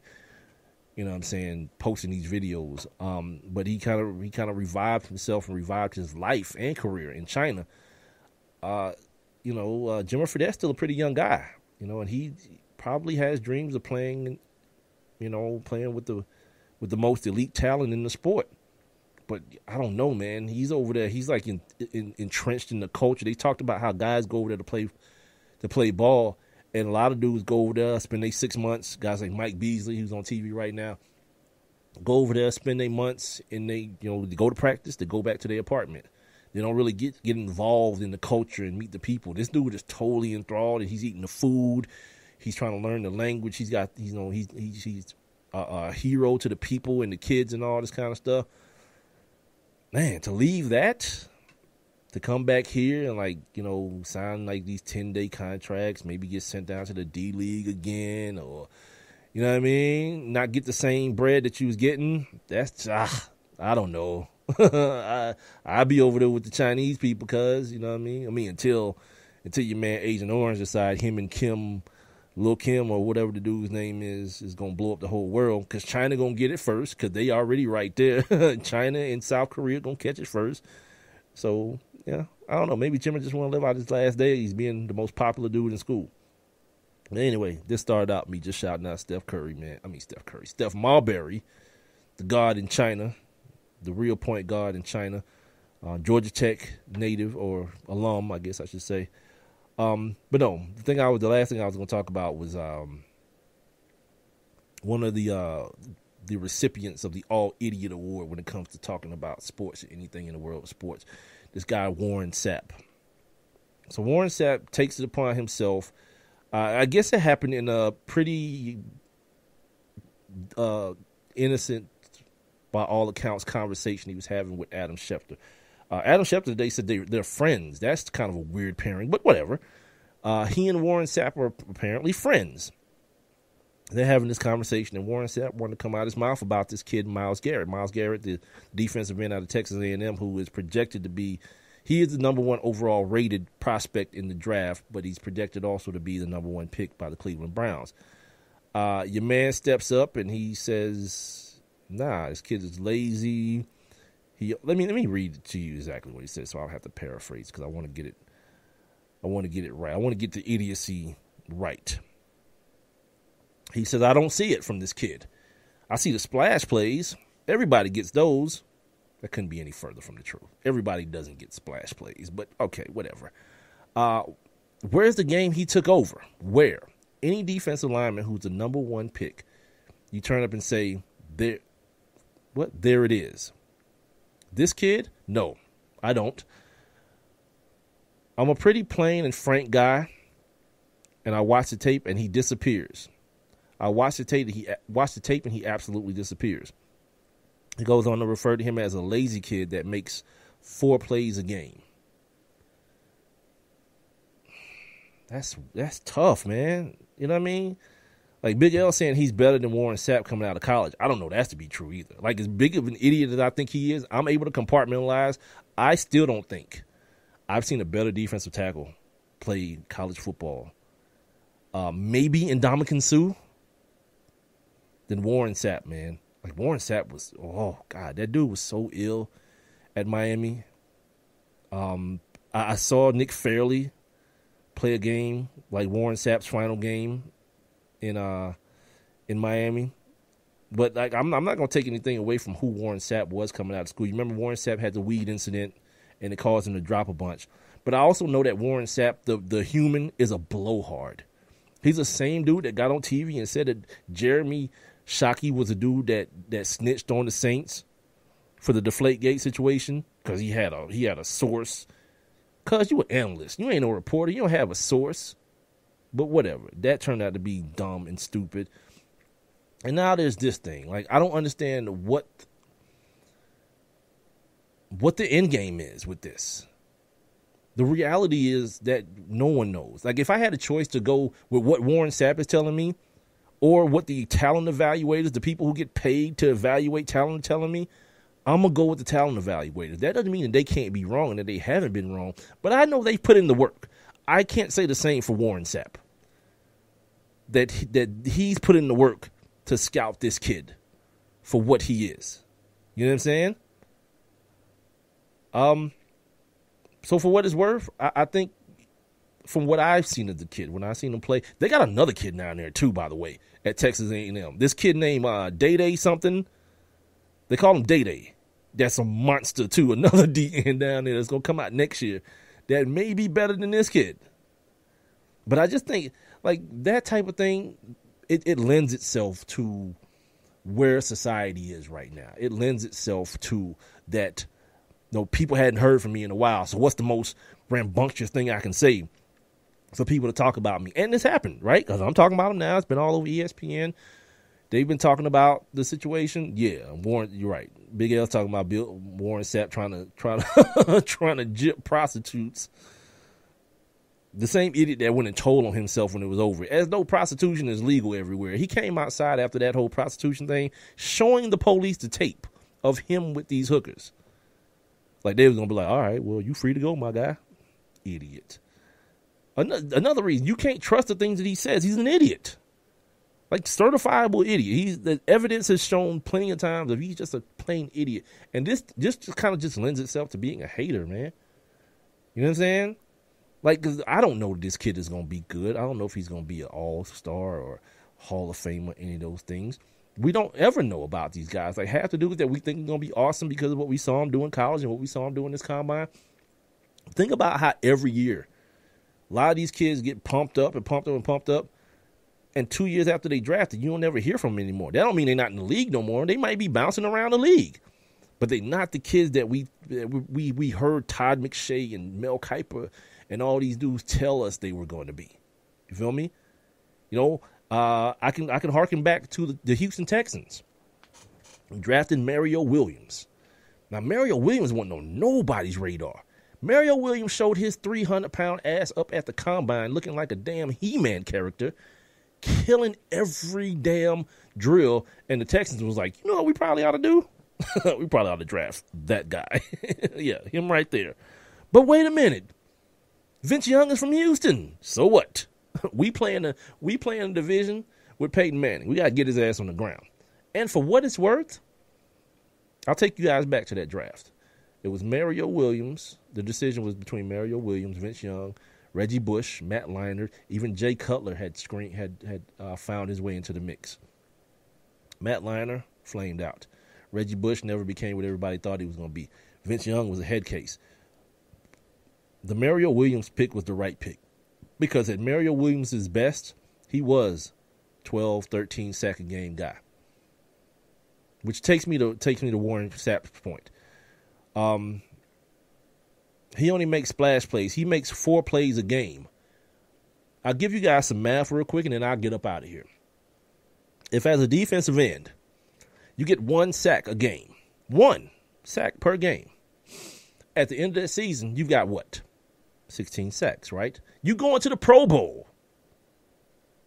You got 16 sacks. You do that for a career, let's call it 10 years. You're going to the Hall of Fame. So that whole point of him only making 4 plays a game, I just did the math, man. Like Reggie White wasn't even a dude that made every play. Reggie White actually explained that he didn't make every play. That he waited sometimes. He would just play chess with dudes. Set him up. Fourth quarter come, he's killing Drew Bledsoe in the Super Bowl for the Green Bay Packers. You guys remember that? If you around my age, you remember that. Reggie White, quiet all through the game. Fourth quarter, Reggie White is killing the offensive tackle because he realized I ain't got to make every play. I just got to make the plays that count when they count. You dig? So this whole thing, he only makes 4 plays a game. Did y'all see that Houston Texans game, playoff game? Jadeveon Clowney probably made 4 plays that game. Probably made 4 plays, 4 quote-unquote splash plays in that game. They made a difference, though. J.J. Watt, same thing. 4 or 5 plays a game is all you really need. But you let Warren Sapp tell it. I guess Warren Sapp made like 20 of them. You know what I mean? You make like 20 of them in Tony Dungy's all in defense. Hell out of here, man. He's one of those dudes that, man, the longer, the more time in between the time he played and the time he's been retired, the stories get bigger and better and greater. It's all good, man. God, I did the whole 2 hours. I'm about to go lay down. I'm about to go take some Tylenol and lay the hell down, man. I feel like crap. Appreciate you guys, though, man. Seriously, man. Big L, I am no doze. Peter Quill, my dude. he's up in here. My man Kicking It with Kissy. Appreciate you checking in, homie. Everybody who checked in on the old Facebook, appreciate you guys as well. I'll be back on Wednesday, Hump Day, Woman Crush Wednesday, all that. My man Alice Cabtar is going to join me. I'm going to see if my man Rand Carthon will join me as well. We'll double up and get ready for the draft on Thursday. Enjoy your basketball tonight. Don't forget to send me those DMs or message me or hop on my website and go to my contact page and send me a message. Just have Big Mike's Brims somewhere. Hashtag Big Mike's Brims, and I'll draw a name during tonight's Hawks games and get you out a brand new Atlanta Hawks hat via made by New Era or Mitchell & Ness. Don't forget the show is available if you missed any of it. You can go back and check it out on Spreaker.com, the Spreaker app, tune in, OneMikeWithBigMike.com, iTunes, iHeartRadio, Stitcher, Google Play Music, and YouTube. That's going to do it for me, man. You guys take care of yourselves. You guys and girls, take care of yourselves. Be safe. And meet me back here on Wednesday. Remember, all you need is one mic.